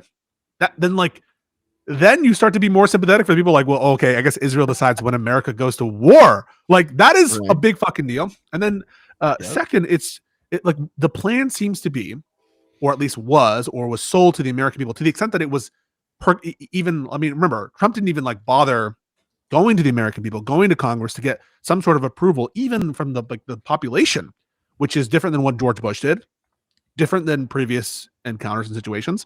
So the attempt seems to have been premised on this idea that we'll bomb them all and the people will just rise up. We'll just hope and pray that they'll rise up. What are the odds that happens? What are the odds? It is so ridiculous. I just want to say quickly, this shows you the incompetence of the Trump administration. Like, Biden was smart enough to not get boxed into a corner by Israel on stuff like this. This is a situation where Biden would have been smarter and the people around him would have been smarter to not let Israel put us in this situation, I think. So I've never been claimed to be an expert on foreign policy, and I'm not sure how you guys are, how educated you guys are on I can't speak right now. I can't fucking speak. I'm so fucking hungry. On Iran, but like, do any of you have a sense of the potential for the situation internally in Iran to like really collapse. And like, what if there's a large protest movement that comes and tries to push for democracy, and then a brutal, like violent crackdown on that by whatever, like who's gonna be the leadership in Iran? Like, yeah, I have no idea about any of this.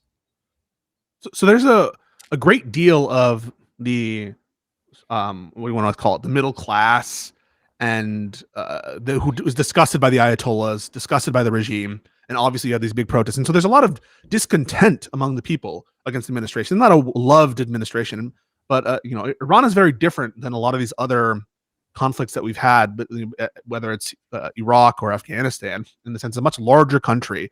But there's no like central opposition that we anticipate is going to be in charge. It's like the son of Mohammad Reza Pahlavi. He has been out of Iran for decades and decades and decades, and there's no sign that the people are going to rally behind him.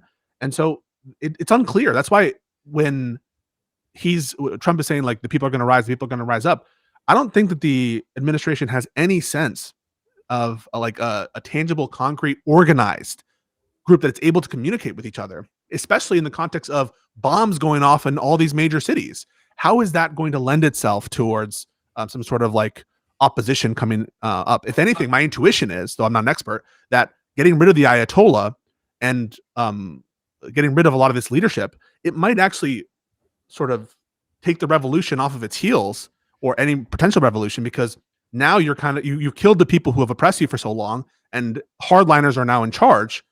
Will that actually take the gas out of the people who wanted to overthrow the Ayatollah? So I think to our brave boys in the CIA to get it done. I mean, I'd rather they do that, to be honest. But like, I don't think Donald Trump wants a popular revolution in Iran. This is kind of like what followed the Gulf War, the first Iraq War. I mean, there were the Kurds who were asking America not for like boots on the ground support. They were just asking for like weapons to fight the regime. And the Bush administration said no. And, the idea was like they would rather have, like the devil you know versus the devil you don't. And if they really were serious about wanting there to be some kind of a popular revolution in Iran to, free them from from the mullahs or whatever, then they would lend material support to the people and try to actually do that. I'd seriously rather they do that than not at this point, because I just feel like, especially if it is the case that any kind of resistance movement is like brutally put down, thousands of people are killed in Iran. I mean, that's going to be just another thing to point at and say, like, this was just really poorly thought out. And like, what did we actually get for it after all this? Like, what's the guarantee that whatever follows? Bush at least went in to occupy and rebuild the institutions, and try to create something approaching a structure in Iraq, trying to, like, there was an attempt, but that required boots on the ground. There's no such effort here. It's just like, okay, good luck. We'll bomb and kill a bunch of people. And I don't think that has a good chance of working. Yeah, the timing doesn't seem like it could be worse, right? Just weeks after tens of thousands of the most excited and passionate people were mowed down in the streets, and then the regime had weeks to hunt down the leaders and the organizers. Now you want them to go out there unarmed against a very desperate regime with no help from America, except which now has no face, right? Which now has no face. In terms of now it's going to be like, wait, this guy was just killed by foreigners, and the face of our movement, the dictator who's been in charge, or I should say the supreme leader, but who's had essentially large amounts of control over the regime, who's a hardliner, is now dead, and we don't. Who's in charge now? The same kind of energy, the same kind of spirit. It's not intuitive to me that this would be good conditions for a revolution. Yeah, Hutch, just from what I've read, military dictatorship is on the way. That's what it seems like is bound to happen. I genuinely think that the State Department and this administration probably prefer that. That's a more kind of, we're talking about literal like controlled opposition, right? That's like they can work with them. Right. Evil criminals they can work with. At least they can work something out with. Who's going to be eager to take that job, bro? Are you fucking kidding me? Like, I don't know that I would not be eager. I mean, maybe it'll be some complete psychopath, like religious zealot, and they're motivated by that kind of psychosis or whatever. But I would not be eager to jump in and try to fill that power vacuum right now if I was anybody in Iran. Yeah, it's when you get a new job and it's like, wait, what happened to the previous position? Like what was wrong with him? What did he get fired for? And there's another kind of side effect here, which is the rules-based international order, to the extent that it was even a thing, has now been totally discredited. I mean, everyone from NATO, from our European allies, etc., falling in line. This is Keir Starmer. This is Mark Carney, who came out and gave a speech, right? Everyone's like, oh, yeah, we need these countries to lead the pack. No, Australia. Everyone is lying behind America in this sense. And I think that some of our moral authority, to the extent that we had any left, and to the extent that our word means anything, our negotiating leverage, what does it mean to have a guarantee from the American government? To the extent that it meant anything after the first time of Trump, it means nothing. I had a $10 fucking super from 8Track who said the people that Trump suggests to rise up were the 30K protesters that were killed. They don't have a plan. I've heard 3 different timelines in the last 2 days. They've doomed the regular Iranian. Yeah, I don't think they give a singular flying fuck about just like the people of Iran. Yeah.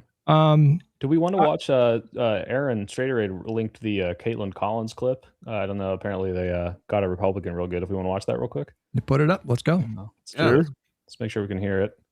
Oh, this is Mark Wayne Mullins. Nuclear armed Iran. I think it's just hard sometimes to get your head around that we were told last summer it was obliterated, and now we're saying a strike might be necessary if the talks don't work. But obliterating is much different than rebuilding it. They are perfectly trying to rebuild it. Why do you think China how can you rebuild it if it was obliterated? But I'm just saying, but why do you think China and Russia is... But how can you rebuild it if it was obliterated? I've already explained that. How do you rebuild your legs after you shatter them? How do you rebuild a house after it's been knocked down by a tornado or a hurricane? You can rebuild things. The foundation may still be there. You can build a lot back on a foundation once the top of it's removed. And so the structure, if the structure of the foundation is there, they can start rebuilding. Yeah, we'll see what the president decides. I do want to ask because all right, so okay. Yeah, it seemed to be a little flimsy of an answer. Also, you can't rebuild your legs when they're gone. Theoretically, shit can get better, is what I'm saying. That's all I'm saying. It's possible. Yeah, I didn't get a chance to actually ask Gavin Newsom questions when I met him, but he said, like, this could go well. Like, the shock could return, oil could plummet in half, like, and then maybe I'd be on Trump's side. But what's more likely to happen? Not that. So, well, listen. On a completely separate note, unless any of you guys had any more thoughts you wanted to share. What? Yeah, I did. Which is like, in their mind, right? Here's why the disarmament, either from the missiles perspective or the nuclear arms perspective, why that's all a red herring. Because for them, for the people who want this war, disarmament means regime change. They're the same thing, right? Just because if you leave the nucleus of the regime intact, they can always rebuild. And you can always claim that they're rebuilding. And so this kind of action, disarmament, it's a red herring. Because what they mean to say is, right, even if you obliterate, so long as you have the seeds of the same government, they can just rebuild it. And so anytime you hear that, it really just is a way to do subterfuge, because what they want is a regime change. And who cares? Oh, we destroy their missiles. They'll just rebuild it, Omega lol. That's why you shouldn't believe people who try to disentangle those things. In the minds of the people who are making and conducting this war, they are the same thing. Regime change equals denuclearization and disarmament. I mean, also my understanding is that, I could be wrong, but my understanding is that despite the fact that there were a lot of people in Iran that did not like that regime, there were a lot of people dancing in the streets in Iran after it happened, but that doesn't necessarily mean that the people there are super pro-America. So I feel like from the perspective of the administration, you would rather have like a successor, totalitarian regime that is scared shitless that Donald Trump is going to bomb the fuck out of them and just completely decapitate their entire leadership than, a popular revolution led by, a populace that are generally anti-US, right? Like, how many people within Iran are pro-US? Does anybody have a sense of that? I don't, but I don't think it's a lot. Probably not a lot. Right. Yeah. Well, there's a few other things of Israel who. Go ahead. Or fans of Israel who is conducting a lot of these strikes. I actually think that the Iranian people and Americans are like natural allies in other contexts. I really do not like this regime, But this is just not the way that you do that, which would like ingratiate yourself when you do these bombs. I don't think that there's any good basis to believe. And yes, there were definitely people celebrating across the world and within Iran. That's true of Saddam. And now it seems like everyone sort of takes it as, I don't know, common knowledge, as a trope that Iraq and Afghanistan were ill-conceived adventures, at least the way they turned out. And so, yeah, I just would not put a lot of stake into people in the immediate aftermath of the killing of a tyrant that's going to mean that all sunshines and rainbows. Not saying what you said that, by the way. Couldn't find a quick answer for Iranian support of America because everything's America-centric, but only 1 in 4 people support the strike. So this is, probably, as we said, going to be disastrous for Trump's approval. Yeah. Okay. Well, there's a couple other things that I think were really kind of crucially important that happened this week. But I do want to point out that somebody proposed a compromise between my position of, Newsom or whoever the candidate not run on prosecuting Trump, and then the other perspective, the Rashad perspective. The fucking compromise is Congress investigates and does a criminal referral to DOJ, and then you do it that way. What do you guys think of that? Yeah, that's fine.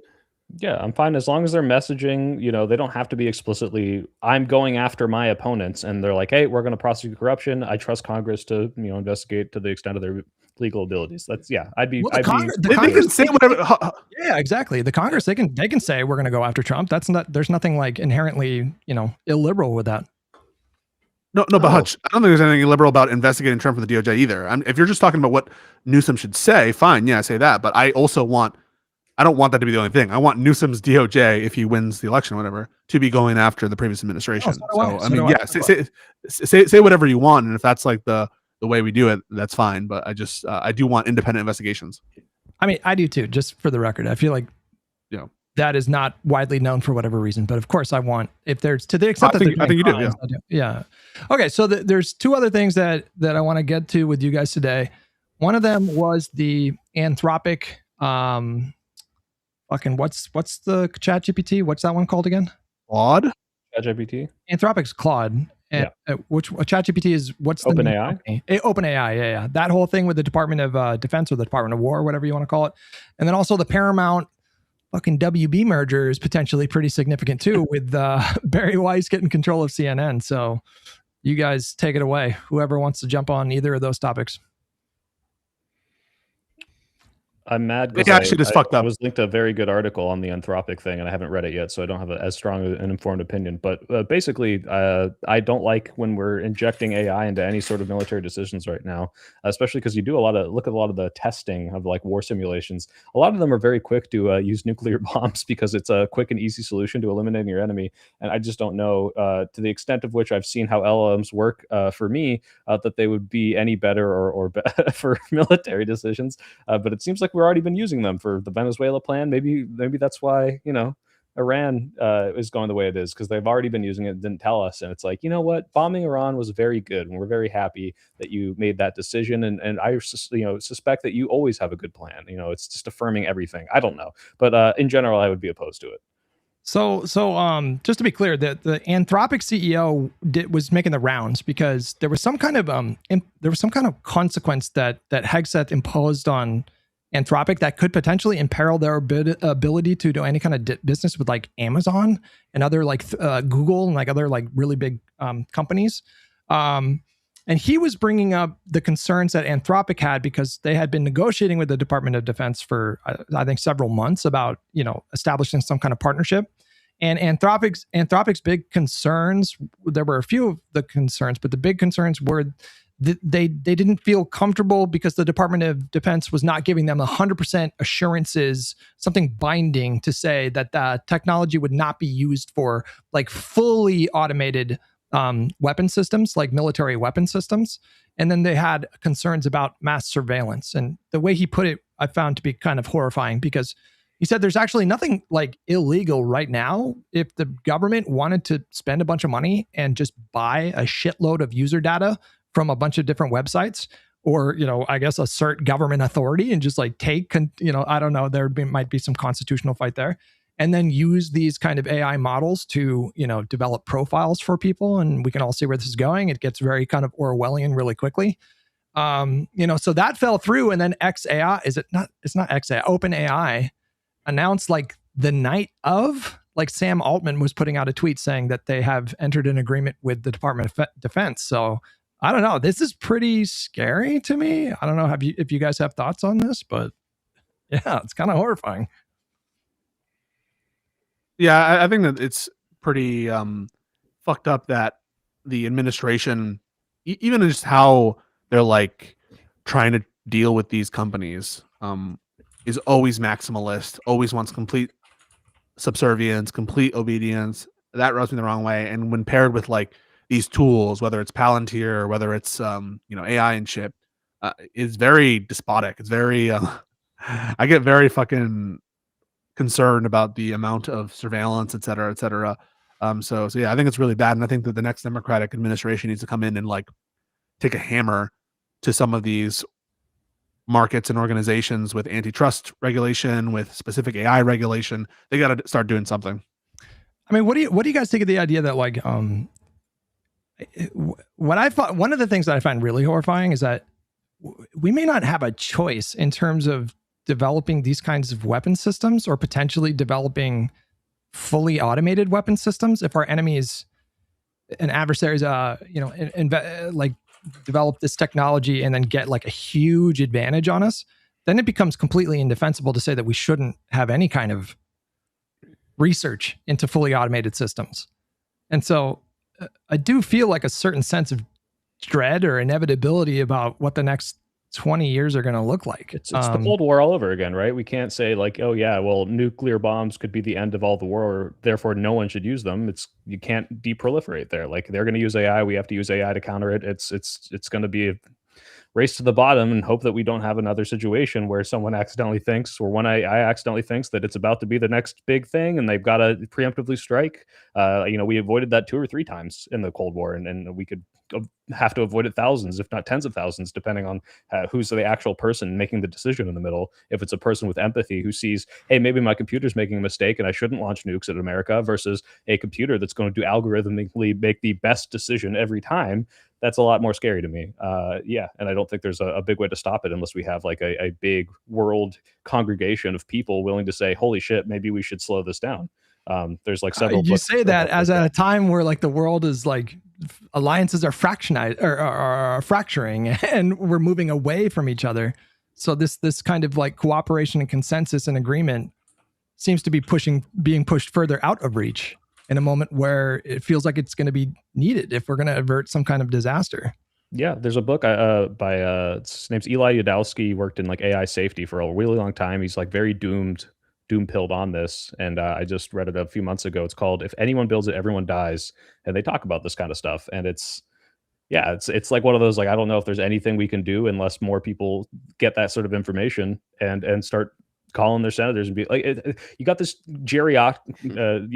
these old people who just do not understand computers, let alone how an LLM works, and you're going to have to petition these people to put safeguards on this stuff. I think there's no way.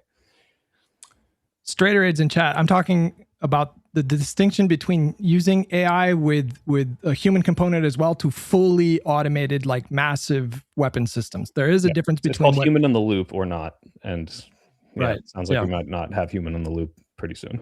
Right. Well, what was the other thing I said? So there was the AI thing, and then what was the other one? I already forgot. Oh, the merger, the WB. You're muted, Pisco. Oh, I was saying Melania Trump being at the chair of the UN Security Council. That was pretty funny. I didn't see that. I don't know what you're talking about. Yeah, that's funny. No, but I'm just kidding. But the merger is fucked up because they're just going to turn CNN and all these other entities into the equivalent of what CBS has been turned into as a wing of MAGA. That's what they're doing. CBS's lineup for the night was it the night of or the night after the military strike? Their entire lineup of people that they were interviewing, it was like 5 different guests. All of them were bombing Iran. So the idea that they would get CNN as well, I mean, that is very, very concerning. I don't know enough about the regulatory process. Like, can California block the deal, or can the federal government override California? No, it depends on what. It's federal. Like, there are regulations in terms of approving these murders that need to happen. There's a lot of like checks to get it done, which also include certain things specific to like the corporate form of these entities, and so there's like time. There will need to be time before the merger is finally, completed. But with these people in charge of the federal government, it just seems very doubtful that, in terms of the federal regulatory checks, that this won't pass. CNN's been cucked for a while, man. They just give that Scott Jennings prick a platform every night to run his mouth unchecked. So I gave up on them a long time ago. It could get a lot worse, though. It could definitely get a lot worse. Sure. I mean, because I think they still have a slight left-wing bend when you look at the opinion panels and who is hosting these things. But if Barry Weiss gets control of that too, I mean, my goodness, it is concerning. And then, I mean, Netflix though, I mean, fucking talk about like do nothing profit. They got $2 billion for the cancellation fee for that contract. So their stock went way up right the day after. They literally can't. You guys need to understand, like, the offer. Some offers are literally too good to pass up in terms of it would actually be a breach of like fiduciary duty for the board of the respective boards to like not complete a deal if it's that valuable. And so, yes, it's true that there's like corporate. I think there was you're talking about like the $2 billion or so that Netflix got for them not consummating the deal. Yeah, that's a lot. Yeah. But for the people who are like most mad at the corporations, like there are certain legal requirements in terms of obliging by your duty to the shareholders, et cetera, to take a deal that's like that good. And so the real enemies here are like the Trump administration, as with everything else. Do you guys have any final predictions on the Crockett-Tallarico race and what's going to happen there? Do you think Tallarico's got this in the bag or what? I think Tallarico's going to win. I mean, the polling for this particular race is kind of insane. You'll see one poll one day with like Crockett plus 12, and then the next day there's another poll with. I've really never seen polling quite this schizophrenic. I mean, I wanted to ask Lakshya a little bit more about that because he was talking about kind of junk polls. But it does seem to be the case that when you look at the more kind of well-known, credible pollsters, Tallarico does seem to be ahead by, roughly like 5 to 8 points. I sure hope he's the nominee. I do think he would be a much better nominee. I was so fucking disappointed when I saw, not necessarily surprised, but Kamala make that endorsement. I was like, what the fuck, bro? But I don't know. I mean, she did it really late. Like, that's kind of crazy. Why didn't she do that like a month ago? Why would she wait like fucking 5 days before the election? He wants the clout. Yeah, go ahead, Pisco. It's a low cost bet, right? Because if Crockett wins, she can take credit like who's that guy, Clyburn in South Carolina? Jim Clyburn. Doing it like very close in time. Carolina. Yeah, and if she ends up winning, it's like a low cost bet because if Tallarico wins, she can just endorse Tallarico the next day. And if Crockett wins, and she's like the most notable person to endorse Crockett right before she wins, days before, she'll get all the credit. So she's being selfish, in my opinion, and politically savvy. I just don't view Crockett as like a serious candidate. Like I don't know if she's like serious about winning. Like, to be honest, just the way she runs her campaign. That just, I don't know. To me, I think Tallarico, for sure thinks he can win and wants to win, and I just don't get those vibes from her. I mean, speaking of unconventional candidates, did you see the stuff with Kat Abugazela? Yeah, she's based. I'm gonna endorse her. I'm gonna endorse her because she's based. Did you see that? Did you see what happened with that? Yeah, well, some people were talking shit about her because she like thinks Putin's a bad person and like would stand by Taiwan and shit. So like that was cringe as fuck. And that made me like her a lot more. I went and hung out in her stream a little, not in her stream, in her chat when she was playing Among Us, and she was like, "Yeah, I'm not gonna like support Putin just because he like I don't know, dumb reasons because imperialism." And so that made her very based in my mind, and so I'm probably gonna endorse her. Not that it matters. My endorsement means nothing. So did you have like a huge swath of like, far left support before that? And then they're like, what do you mean that you would defend Taiwan? Wait, what? She's an interventionist. She's an intervention. No, if she's saying that she's going to support Ukraine, I think that's fucking based. And if she's against Putin, I think that's good. I think she's against the Chinese Communist Party. That's good. That's a reason to be delighted with her, not to be against her. Ooh, but Aaron in chat says you're straw manning. So I don't know if that's true. What happened? I just want to start shit between old podcasts, so it's, that's my thing. I got Hutch Pisco now, but now they're being so nice to each other. I got to get Aaron to yell at Pisco. So yeah, no, I mean, I really just think that her positioning, to the extent that it's supporting Ukraine and in favor of funding Ukraine, to the extent that it's supporting Taiwan, I think that's all fine. I don't think that's a problem. I think she's going to have a tough time in that race, but my opinion of her went up. I was like, oh, damn. Like, because I saw clips. It wasn't just like messages. I saw clips of her giving really detailed, like policies of like what she would support when it came to Taiwan, when it came to Ukraine. And, my impression of her was not that before. She's another candidate where I'm kind of like, is she a serious candidate? I don't really know. But when I saw that, my opinion of her definitely went up. I don't know anything about any of the other candidates in that race. There's just like way too many races in the country to pay attention to all of them. But yeah, that was interesting.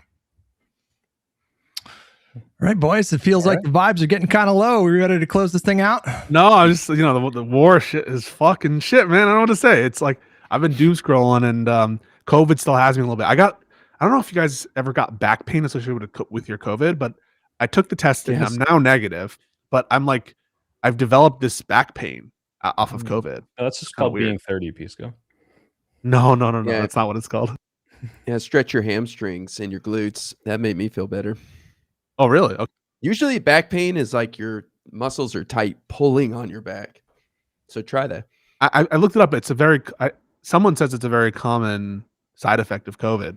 I don't think it was anything else because I've been kind of like keeping it very easy with the virus, but yeah, low energy. Wait, hold on. What did you guys think of the fucking Tourette's situation? No.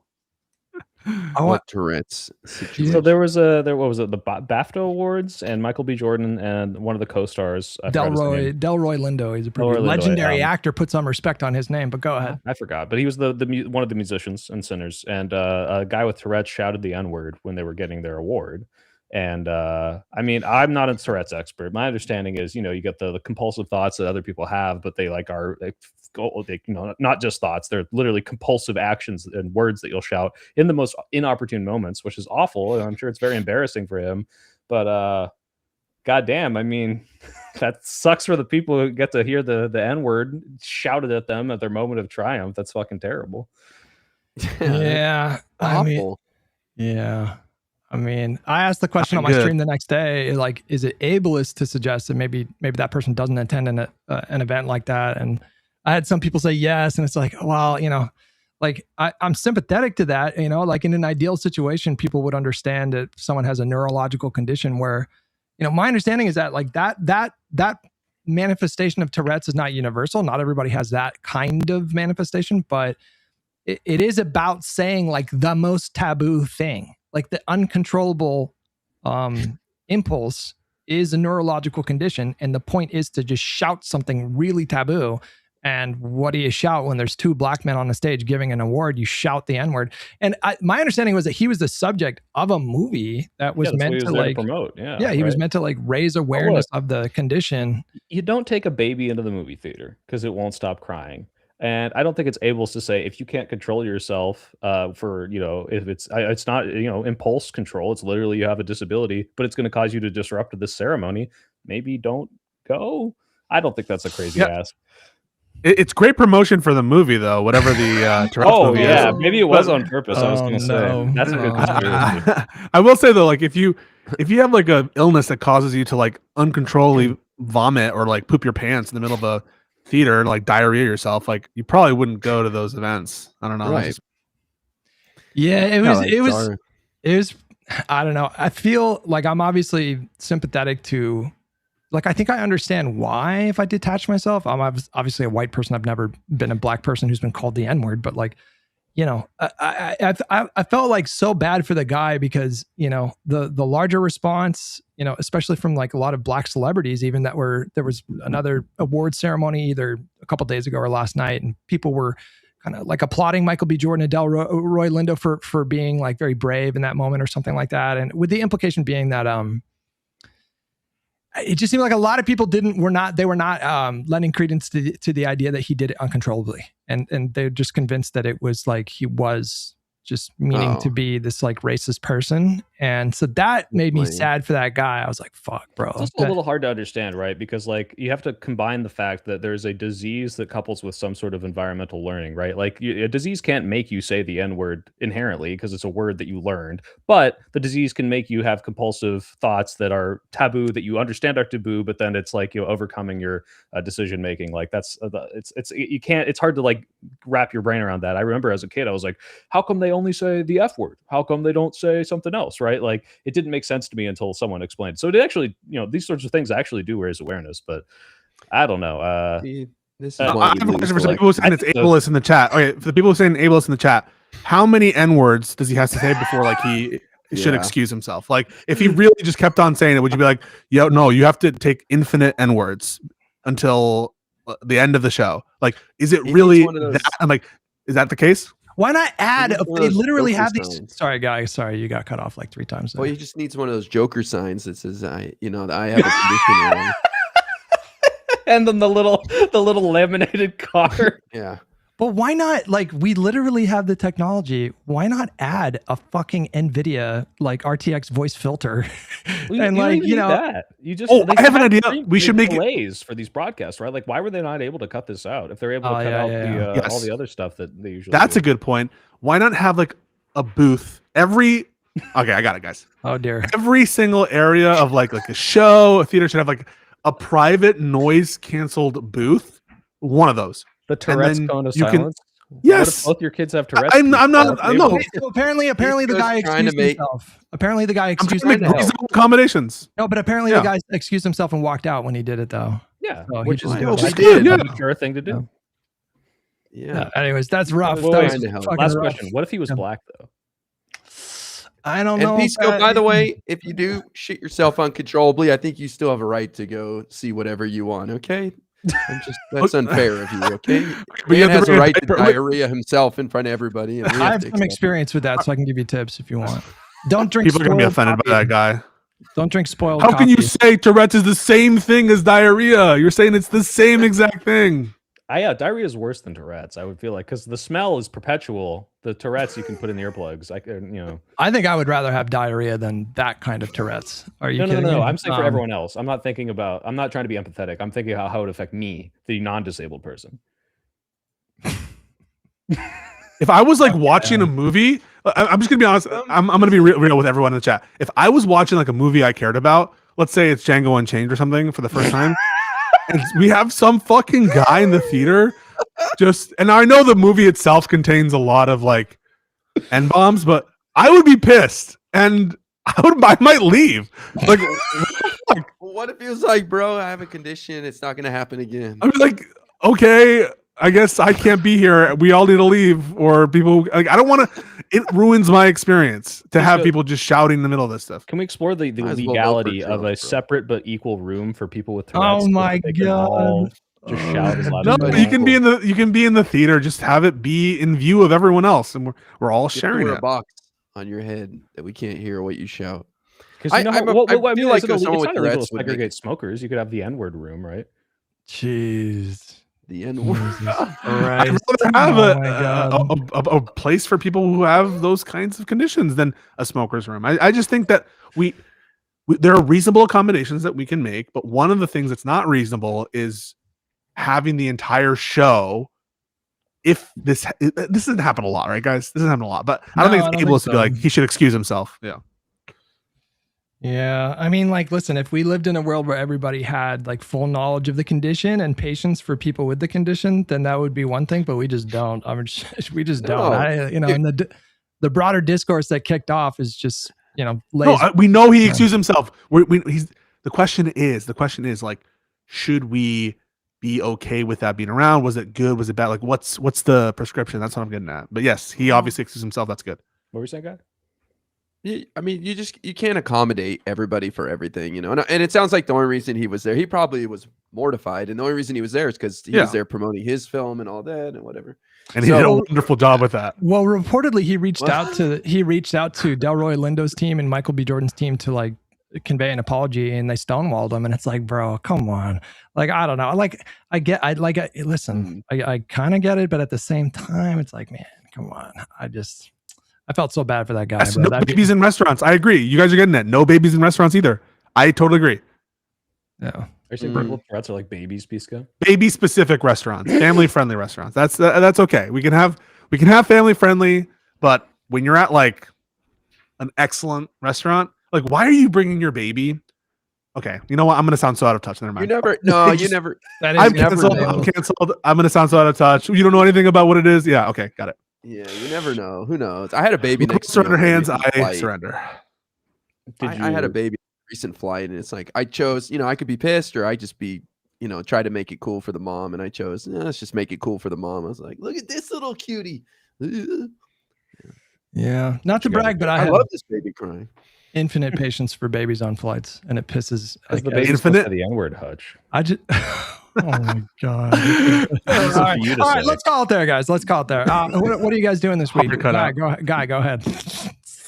No, nothing exciting. I'm just debating on TikTok, listening to MAGA tell me that they love the Iran war, so it's fascinating.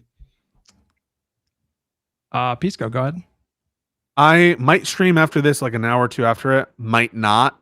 At some point, I need to get back to the city. I'm feeling probably about 85%, except for the back pain post-COVID, but it really hit me hard. I was like not expecting how long the recovery is on this. It's pretty crazy. How long were you sick? When was it like, yeah, like 4 or 5 days? The day that we talked, I was like, it was hard to breathe.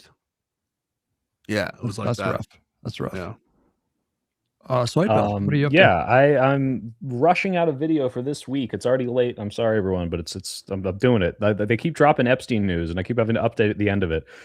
So that should be coming out this week. I don't think I have any other streams, and I did have one super chat that I did want to point out for the stream thing. Like, the broadcasters apparently have been able to censor other slurs and Free Palestine. So if they could do that, they should have been able to censor the N-word. So I think who gets the most grievance? It's the people airing it. They should have accommodated that. So just to be clear, the BBC was actually the one that censored Free Palestine. And I think the BBC has like a universal policy of like no kind of politics of that kind of thing. And so yeah, there was some, I think, misunderstanding there. But yeah, anyways. Maybe British people don't know it's a slur because they like don't have cultural awareness. It's just strange how well, I don't know, maybe they might have censored it in BBC. I don't know, but anyways, I am going to be having a conversation with Straight Ray tomorrow. She wants to fight me on something. I don't really, and then I'm also setting up a time. Don't know when it's going to happen. It's probably going to happen soon, where like I've been having a lot of conflict with DGG about like, how much do we stick with liberalism versus how much we don't. And it got to a point where a conversation with Destiny himself just became unavoidable. So we're going to set up some kind of time, and I'm going to debate him on his more illiberal instincts as of late. That'll probably be sometime this week. But other than that, tomorrow it's going to be 8:30 a.m. start, 11:30 a.m. Eastern. And that's what I'm up to this week. Okay. Good work, boys. I'll see you on the front lines next week when we're all drafted, except for Pisco because he's too old with the back pain. He's going to be a guy in the chair. I'll be with my Tourette's box. Thank you guys so much, and stay cool. Don't say the N-word. Have a good week, everybody. Great advice.